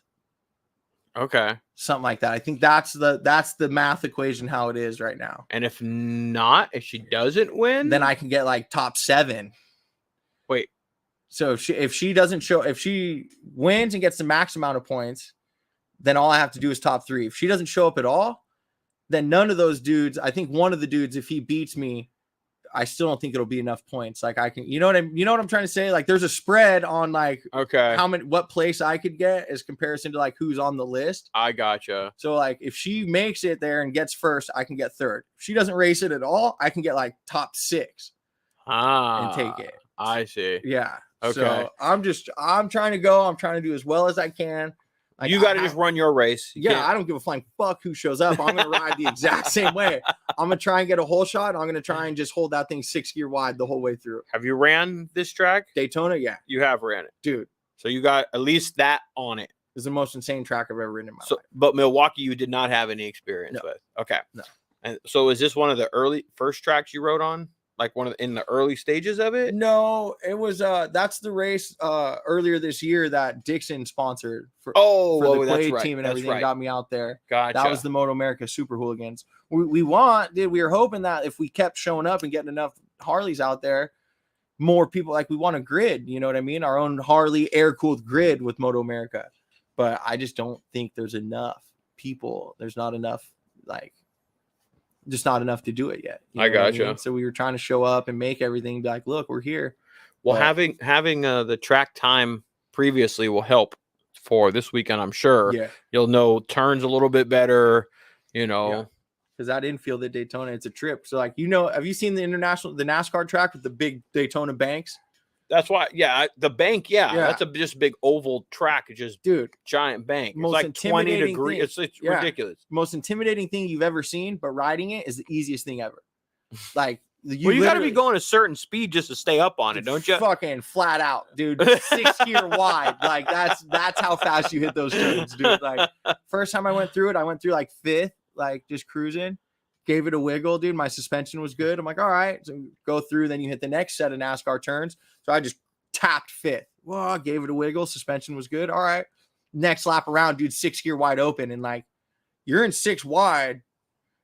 like for a while, dude. For like you're sitting there and you're like, fuck, dude. Like, where else can you do that? You know what I mean? And like you ride it through the bank, like you just suck up to the bank and then you start to work your way down. It's like a slingshot, dude, and it just boom into the straight, like crazy. It's a trip, dude. But like that part was easy, and then like the infield with all the turns and everything, the track's pretty narrow, so like you have to ride it pretty fucking well. You know what I mean? So you go from that straightaway at 130, 140 to a slow down of what to the first turn that you hit?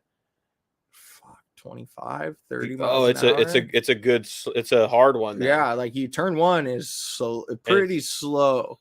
Like you're braking, dude. It's a trip. And when you're in the draft too, like, so when you got people in front of you and you roll off and like sit up to brake, there's no wind resistance on you.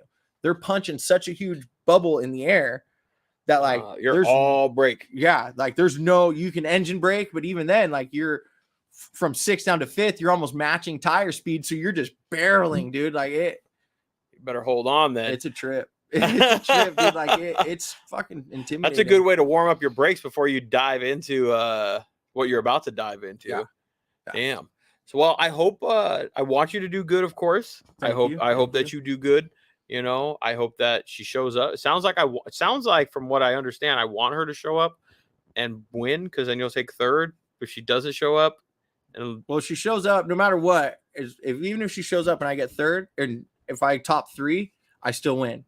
Gotcha. If she doesn't show up, I can get like 1st through 6th and still win. Okay. So I want her to show up though, because I rather have to work for it and get fucking, you know what I mean? Respect the fuck out of that. I rather her win it straight, clean and clear, because she's faster, and me have to beat someone. Or if I lose to someone and get 4th and I don't get it, like at least I had a good race. And you know the person that did race, you earned it. Yeah. They whooped your ass. They just beat me. Whatever the case may be. Yeah. We went out there. We banged for the damn thing. Like 2 weeks ago, I wasn't anywhere near the points contention. It wasn't even a thought in my mind. And then after last weekend, it's like, oh shit. Like now I'm like, oh dude, I have to make this race. I have to. But it's like, if it works out, it works out. If I'm there, I'm there. So your bike is right now at RPM. And then, so if you're able to make Daytona, they're going to get it out, help you get it out there as well. Youngblood Clay. So he just got his bagger done. So he took. I got to get him out here dude, too. He took 2 second place spots, dude. First time riding his bagger, fully built, dialed in bagger. Went out there and got 2 second places, dude. He rode like an animal out there last weekend, dog. Like Clay put it down, dude. Did he like the bagger more? Loved it. Is he feeling it? Yeah. Is that from Quaid? Did Quaid put that, or is that his? He bought that's straight the Youngblood crew. Clay Braun bagger, dude. He's gotten some support and help. He bought the bike from Quaid, you know what I mean? Okay. And because they've Ravi and Clay, they've been going through Quaid, known Quaid since they were like 16, 17, you know what I mean? So they've always been the little homies to Quaid and all that. And Quaid and all his boys are old MMA dudes and everything. Like they take care of the youngsters, dude. They take care of us, you know? That's dope. He you know, when he found out I was for sure going to Milwaukee, called me right away. Hey, I'm going to take care of your race entries.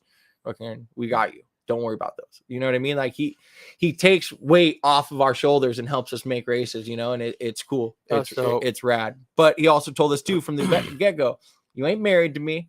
This ain't a relationship. Like if you got something going on, take every opportunity you got. Oh, and fair. I think that's what really like attracted me to him and those people. You know what I mean? To me, I read that as genuinely helping. Like although yes, he's going to receive some form of advertising. He's going to receive some type. It's got to work out for him. He's going to get a little bit of something out of it, but more so like with saying something like that, then you can that bleeds, you know, genuine. You know, you're really like, I'm trying to help you out. I like what you're doing. I want to see you out there on the track. I want to help you, but if something comes along, I get it. You're trying to improve yourself, and they recognize that. So that I can respect definitely the shit out of, and the authenticity of the help, of the sponsorship, so to speak, or, because Harley Davidson, man, it's there's a lot to buy from, so you want to be the dealership that people want to go and get their stuff from, And dude, they sell bikes. So I mean, like, I've heard of them before I ever met him, but then like I even went over there for the day and hung out and all that stuff, and I was just like, you got it going on over here, homie. Like they move bikes, dude. They're good people over there. Like he's a dude who genuinely cares. And like, it's hard for me because even like our local dealerships, you know, it's hard to go in there and people to be like, oh, hey, what's up? You know, it's like everyone's just trying to be like, not the cool guy, but everyone's just trying to be something. And I don't like that. That ain't for me. Maybe I could not, you know, leverage our friendship and your friendship with him. And maybe we go down there one of these days, introduce myself, maybe get him on here, come and hang out, just hear his background about how the dealership opened. You know, I'm always interested in hearing that type of stuff, man. It's rad, dude. I believe his uncle opened it like 25 years ago or something like that, dude. They've been around. They actually had like a whole Quaid auto mall at one point. Really? Yeah. And now they just got the dealership, dude, and it's a nice spot. I've heard great things about it. I've never made the time to go down there and check it out. Bike night, we should roll down there, dude. They put on what, monthly? Not monthly. They just did the end of the summer bash. Ravi was out there stunt riding, a few other dudes. They had vendors and stuff like that. Like they throw parties over there. That whole Quaid family gets down. Dude, okay. Yeah. The next one they have, then let me know. And you're running or not, maybe we'll figure out how to get out there and do it. I want to say it might have even been them. And I thought I was talking to somebody from their dealership about a bike night and going and setting up. It's possible. But it was on my other account that I lost, and I don't remember now. And I feel like it was for one of their bike nights that they were going to do. Yeah, so maybe I'll link that up and do that shit again, man. They got good people and they're willing. You know what I mean? If you want to come down there and check it out, dude, they're all about it. Dope. They're smart. Yeah, I'm not in for a new bike at all right now. Yeah. It's not in the cards for me right now, you know. But I'll go out there and support the shit out of them. And that's shit, what it's about. That's what it's about, and that's why I wanted to come do the podcast so much and stuff like that, because you're genuinely in it strictly for the culture. You know what I mean? You're in it just because you want motherfuckers to know. And like, I know a little bit about where you came from in a previous generation, previous lifestyle, right? You know what I mean? And like, that's what allured me to this whole thing and riding bikes and fucking stealing Sportsters when I was 19. You know what I mean? Like that's what it really was, you know? And it was like, all right, this is what I want to do. And then like the natural evolution of the scene and the industry and stuff like that, it sucks sometimes. You know what I mean? You look at some people and some things and you're like, it's the dumbest shit I ever seen. Yeah. But at the same time, like, you still have the core values there. It's just whether or not people care. Yeah. And you're putting it out there, letting people know you care, you give a fuck, and this is where it came from. Whether you like it or not, this is what it is. I'm here just to remind people that, you know, and if they don't find me in the outlet that I'm spitting it on, and, you know, the podcast or the Instagram or anything like that, if they don't find me, so be it. But I'm here to make sure that you know, continues to exist, you know, because you're right, in a world of Instagram and shit. I think that's really what I've relayed it to. I love using the Instagram platform and the podcast and the YouTube stuff. I love using that platform because I could contact people, I could reach people, I could talk to people. But now I figured out this exactly what you said is what I'm using it for, to make sure that culture side of it, the garage side of it, the fucking like dudes fucking pinning it 110%, that type of shit, like tearing a fucking bike down in the garage at Friday night before you got to go and race, and you know, that type of shit.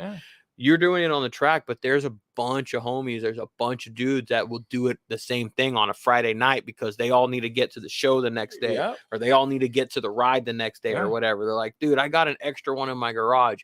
We're up till 1 o'clock, 2 o'clock, 3 o'clock in the morning. We didn't even fucking sleep to get this bike running. That's the culture, that side of it.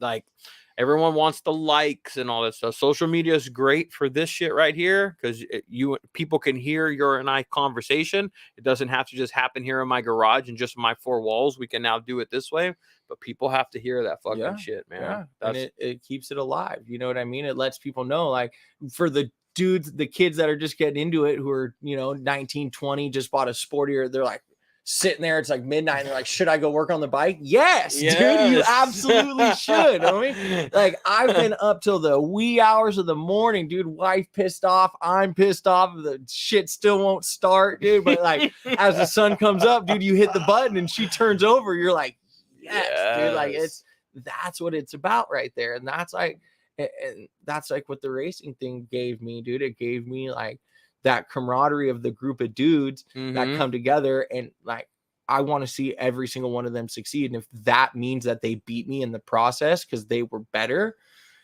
then all that means is I got to work harder and that I'm coming. You know, that's all that means. The old adage, may the best man win. Yeah. And that if someone, hey, I say that in like with racing, but I've said that in the past when I've got my ass whooped, because I've been in plenty of fights, homeboys. Yeah. But I've been in plenty of fights and I've whooped some ass, but I've also had my ass whooped.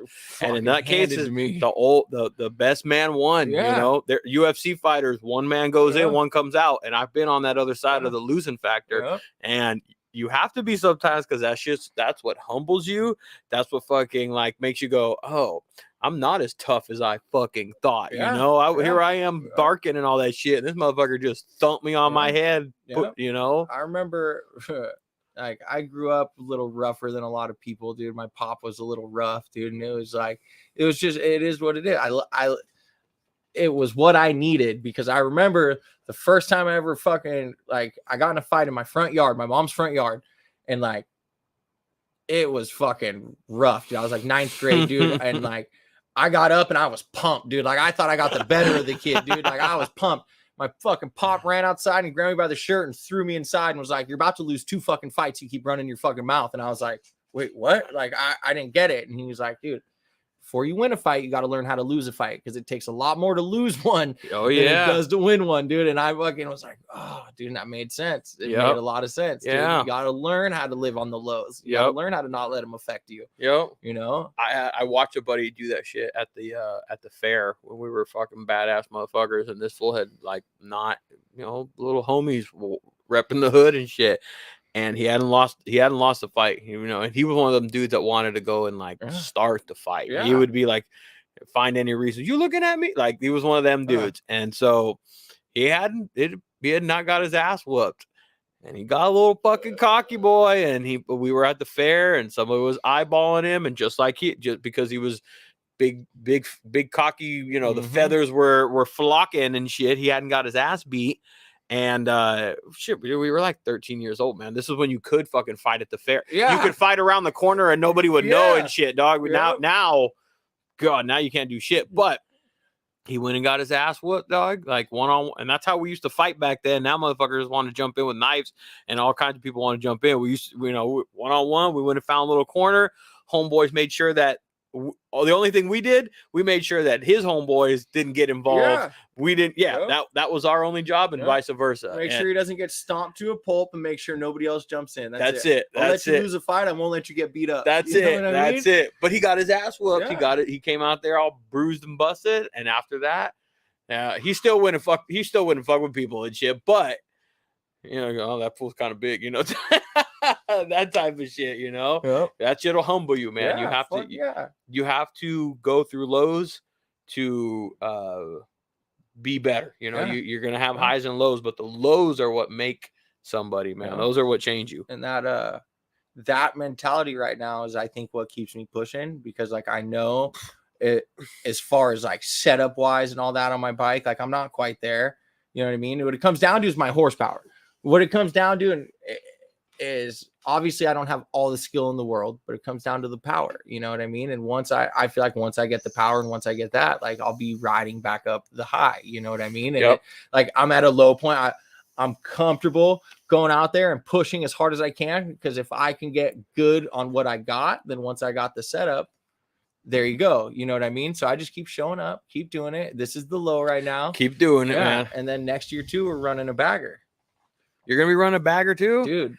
Damn. Sousa Cycles, homie, offered me an opportunity. So he's building a race bagger right now, and he wants me to ride it next year. Fucking hey, and you know why those opportunities keep showing up? Because I kept showing up. Because you keep showing up, homeboy. That's exactly why. So keep, like, despite everything else, you know, whether, you know, I know it's rough. I know money. I know this. I know that. One, you're being true to your passion. You're being true to what you want to fucking do.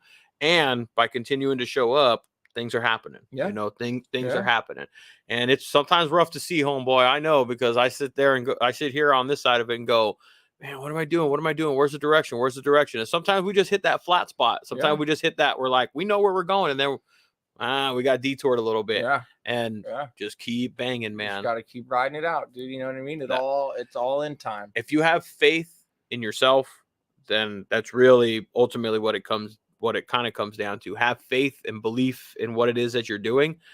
Have faith that you got the skills to be able to take a podium fucking finish and be first on top of it and everything else. Have faith that you can get all there. Me, I'm gonna have faith that I'm gonna keep fucking banging this record button.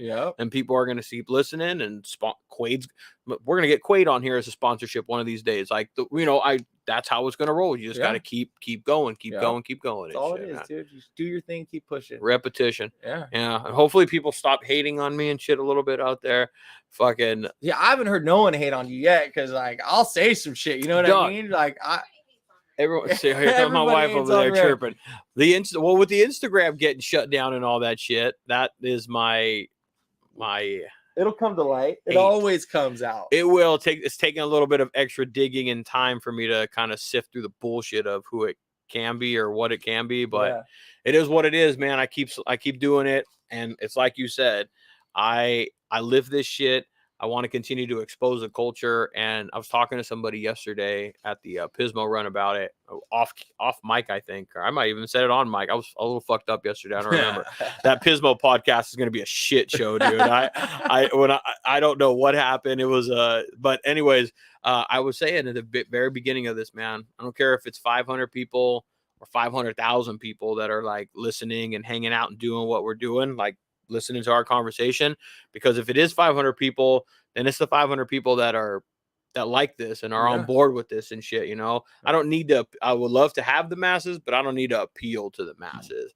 I'm gonna be true to who I am and appeal to just me, and then whoever fucking comes along for the ride comes along for the fucking ride. Exactly. Riding the wave, homeboy. Yeah, I'm kind of making my own a little bit. I kind of making my own wave a little bit. I'm like, I'm right behind you. Like I'm right here. Hey, it's perfect. You know what I mean? Because it just keeps it interesting. If you like. If you don't call people out on shit, then how are you going to keep it honest? You know what I mean? Yeah. Like, if it's not, and two, it's some people look a lot different online than they do in person. Yeah. You know what I mean? I've learned that. Yeah. I've learned that. Yeah. And so a lot of people are like, oh, this and that. Well, this is how I am. Well, it looks completely different like this. Or it's like, I met you in person, homie. You are not that way. Yeah. You know what I mean? And there's a lot of people that I pulled prejudgment on, because I didn't know, like, even now I've started to meet people in the industry, and like I've started to build relationships and like get to know people. Like, I don't want a goddamn thing from them. You know what I mean? Like, I'm not going to ask for shit unless I really, really, really have to. Yeah. So it's made cool relationships that like I've actually gotten to know certain people and know them on a different level. And I'm like, all right, like, you're a good dude. Like, you actually are a good dude. I thought about you totally wrong. And I'm really glad I didn't say some shit first. You know what I mean? I'm guilty of that myself. Yeah, and actually it's funny. I'm guilty of saying that. You probably know him, Steve Chamberlain. He's out there on the racetrack and shit. Pounds miles. Chamberlain. Okay. So I've said it before, so I have no problem repeating it again. I've said it on a podcast. I've said it on Instagram. I've said it somewhere, that I had a misconception of him a little bit. And actually he's going to sit down with me at the end of this month. Actually, I'm going to sit down and have a little podcast with him as well. But I can, as a man, I know when I can say I was wrong. It's easy for me to say. I don't like to say it, but fuck, it's easy for me to admit. Hey, but call it what it is. But call it what it is. I would want someone to say it if I were in the other end of it. You know what I mean? Bingo. So I'm gonna fucking man up and say it as well. Yeah, I see what you're saying. And I had misconception of him where I thought he was maybe a certain type or perspective of him. Thought he was more the social media type of guy. Yeah, and to be, we'll talk. I'm going to talk to him about it, but truth be told, yeah, there is that part of it there. And now, but here I am doing the same thing as well. But when it comes down to it, when I see, are you riding? Are you being true to what the fuck it is that who you are is really what I see through. Like, I don't like, are you the person that you are portraying on Instagram, or is Instagram the person that you want everyone to be? Exactly. And ultimately he seems to be doing that when it comes down to it. He is portraying and giving people look into a lifestyle that he really is living. He contributes to the culture. That's what that's where my misconception was a little bit of it at first. Yeah. My first introduction or my first knowing of him was more of a social media troll, not a troll, a social media want. That's what it is. It's a influencer type shit. But the guy puts down miles. He goes to the track. He's really living when it comes down, when we talk about culture or I talk about culture, he's literally living the culture in the year 2022 as the culture is lived, I guess, now today, I kind of knew who he was a little bit before I met him. And it was one of those things where I was just kind of like, whatever. You know what I mean? And then I kind of met the dude and I was like, he seems all right. And then I got to know the dude a little bit and like see what he does and how he is at the track. Like homeboy broke his hand last Friday and went out and raced both races, dude. Like he fucking still got down. You know what I mean? Like he's about it. And he doesn't look the part when you first see him. You know what I mean? Like it's what it comes down to. You look at him and you're like, no way. I think that's what I have learned through it. And I'll talk to him. Him and I are going to dive into it a lot more. But hearing that type of stuff, that's he's out there living it. He's out there doing it. There's a lot of Texas boys that are doing it, dude. Him and like the company, or he's not in Texas anymore. He's in like Missouri or St. Louis, I think. But like those Forever Rad, that company with him, dude. That dude builds those Indians and some other bikes that are sick. Yeah. He, then what is it? Cody Melton down from Texas, Moose. Like the Texas boys, dude. They're better than I thought. You know what I mean, dude? They're good fucking dudes. I got no problem saying it. My wife may be listening over there and shit, but I had a thing with Kyle. He said we squashed it. We were able to squash it at Born Free. Yeah. You know my background then. I won't forget. And so when I have the opportunity to go and, not confront, because my first reaction isn't to like walk up to you and sock you. Yeah. That's not my first reaction. I can go up and my first reaction is to go up and talk to you and go, hey, you want to chat? Yeah. What's the deal? And and depending how that chat's going to go, well, then maybe it goes down that road and shit, So we did have a thing and I was able to talk to him at Born Free and I talked to him and we kind of, squashed that shit and let it be. Who was the other guy that you said? Cody Melton. Yeah, fuck that guy. Yeah, fuck that guy. Yeah. Sorry, man. You said keep cool. it real. Hey, keep it real. Hey. I don't know who he's clicked with or who he hangs around with and all that shit. But him and I were, he was in my DMs for a fucking long ass time, just like trolling, being a little fucking shit, and that's cool. I'm all right. I'm all right with people talking shit, because I'm right there. Yeah. I'm just as bad at talking the shit, but I don't know. I don't know. So I'm in a group chat with a bunch of dudes from like across. Is he in one of? He's in the group chat. All right. So before I ever met him, like he said something and it was funny. But at the same time, like I didn't know the dude, so I didn't know how he meant it. You know what I mean? So like one of my buddies calls me and he goes, "Hey, dude, who is this guy? Like, who the fuck is he?" And I was like, "I don't know, but we're gonna see him in Utah soon, so like we'll find out then." Fucking seen him in Utah, and he was actually like fucking just cool as ice. "Hey, dude, what's up?" Like he showed up to race. He showed up. Fucking, they were working on his bike all fucking night, dude. Him and Moose, and like I got a lot of respect for those two dudes after I met him. I got you. Before I was like, I don't fucking know about this dude at all. But like once I met him and everything, like he puts in the work and he fucking shows up and he rides his fucking bike. You know what I mean? And he might because I don't know him at all from a fucking hole in the fucking background. I don't know him from a fucking hole in the ground. All I know is him chirping in the fucking DMs and that's it. Yeah. And I'll take it to a certain point and I'll deal with it up to a certain point. And then after a while, I'm like, God, man, shut the fuck up. You're so fucking annoying. Like, but I'm all right shit talking. Maybe I need to meet him to hear the shit talking in person to understand that's all that it is. Because I can accept that. I'm just as bad. I'll be clapping back just as hard. Yep. But up to this point, I ain't got nothing fucking dude, I get it because it wasn't until I met him. You know what I mean? It was fucking. There's a couple like 2 months online where I was like, every time he said something, I'm like, I don't fucking know about this. Yeah. Dude. I don't know at all. I think some of it stemmed from actually my whole thing with Jace. Oh, that's 100%. It's him backing up his boys, talking shit. And that's why and that's like it started then, and that's why I know. Yeah, fuck it. I can say I know. That's why I know the shit that he's saying is more filled with like fuck you than shit talking. Yeah. It's more filled with backing his boy and all that shit. But Jason and I sat down and we fucking chopped it up, and I can respect the fuck out of that, because that's what I did with Jace, where him and I said he I think actually he did. He came to me and said, "Hey man, I'm gonna be passing through here on my ride. If you'd like to sit down, I'd be interested in sitting down with you, do a podcast."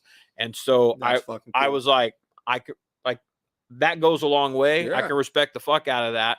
And if you're willing to sit down, I'm definitely willing to sit down and do the same. Because then if I'm not willing to sit down, I look like a fucking idiot. You know what I mean? He put the ball right in your Bingo. Here you go. What do you want to do? Bingo. Like, I want to do what I said. I want to fucking have the podcast. It's a little bit of a test. It's a little bit of a, hey, let's see what type of person you are. Yeah. I recently had that same exact exchange with Daniel from Proper Baggers. Fuck that guy too, by the way. I had that same exchange with him because I said, hey man, let's do a podcast here. I did exactly what you said. Here you go. Let's offer it up. Let's do this. And he said, fuck off. Yeah. So just like you said, if not, it's on you. Why don't you want to talk? But it's a test. It's a test. My background, everything is a little bit of a that tells me a lot about a man's personality and person's trait and shit. It's dumb little shit like that I pick up on that, it speaks volumes to me, Some people, that dude just don't want to talk. He just doesn't want to waste his time. It wouldn't be a waste of time. You know what I mean? Yeah. Whatever excuse you got, I can come back with something as a reason why it'd be beneficial. Yep.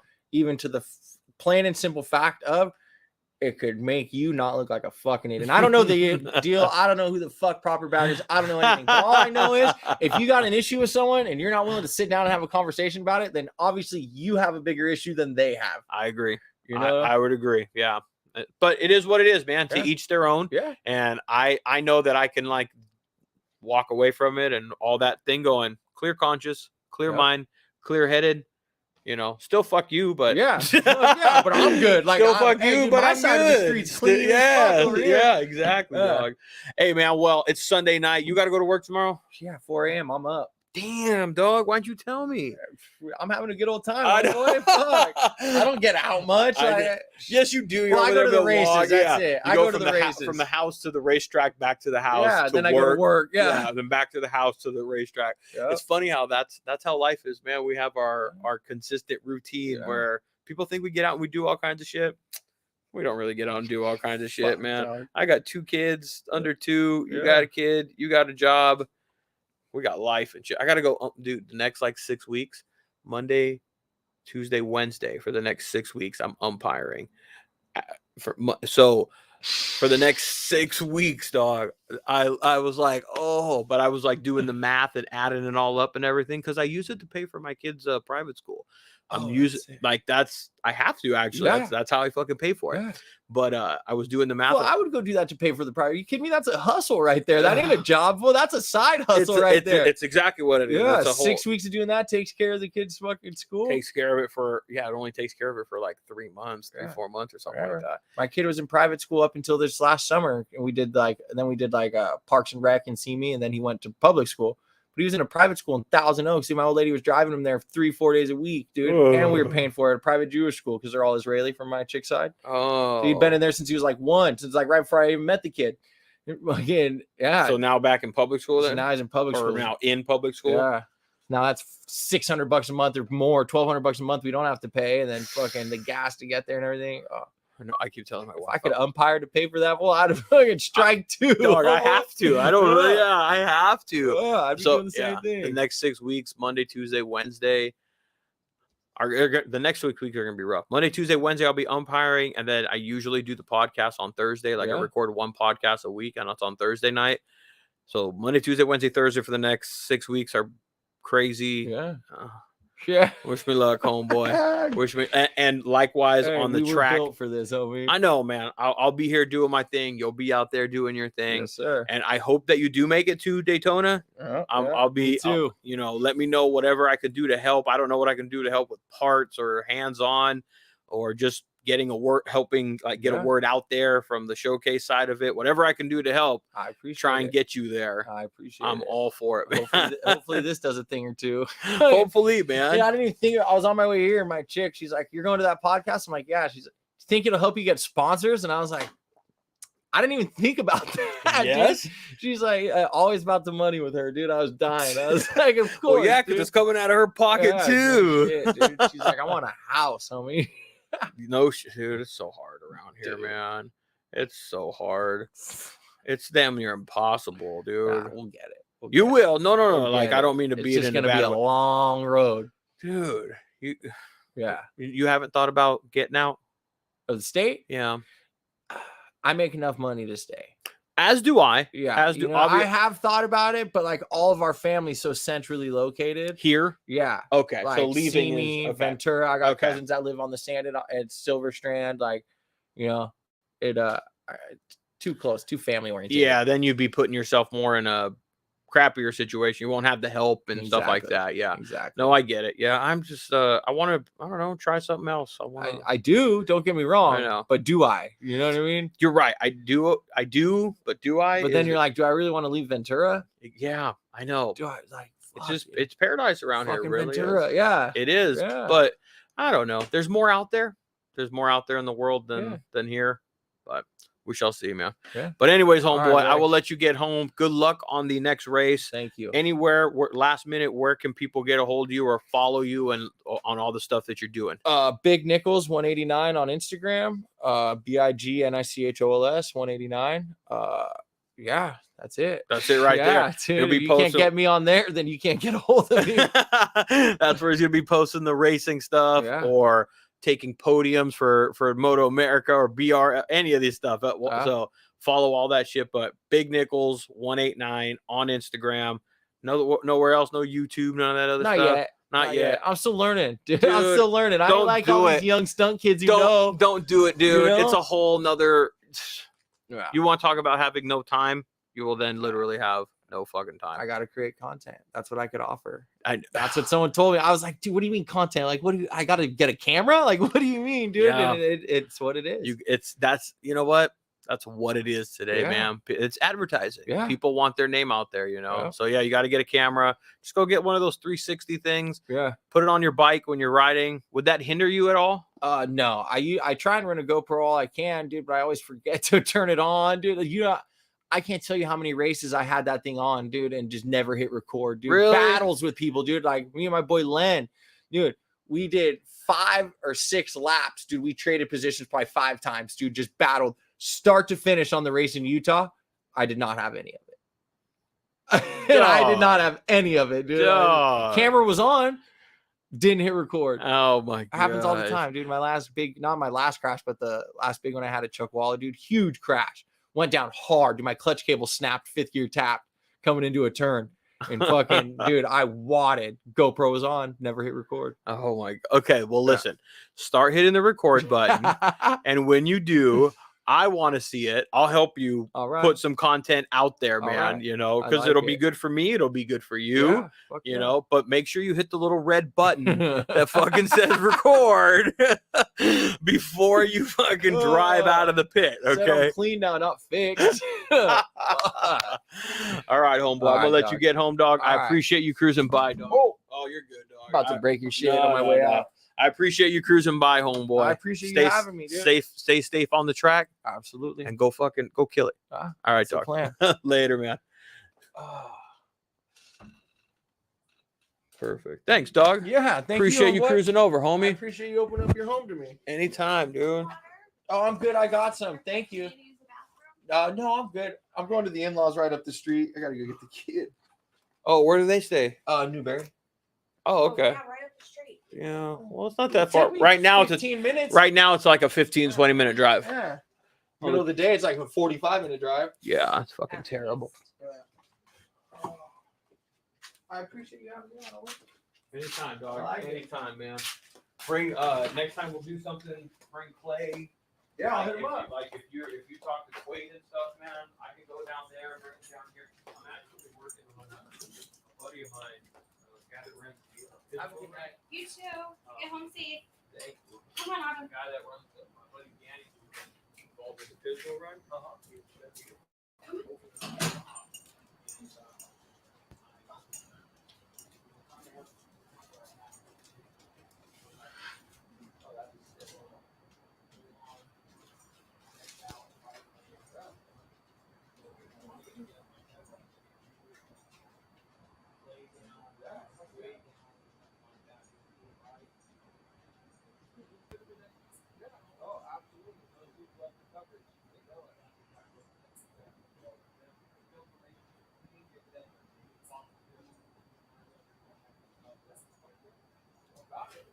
All right, dog. I appreciate you, man. See you, man. You as well. You as well.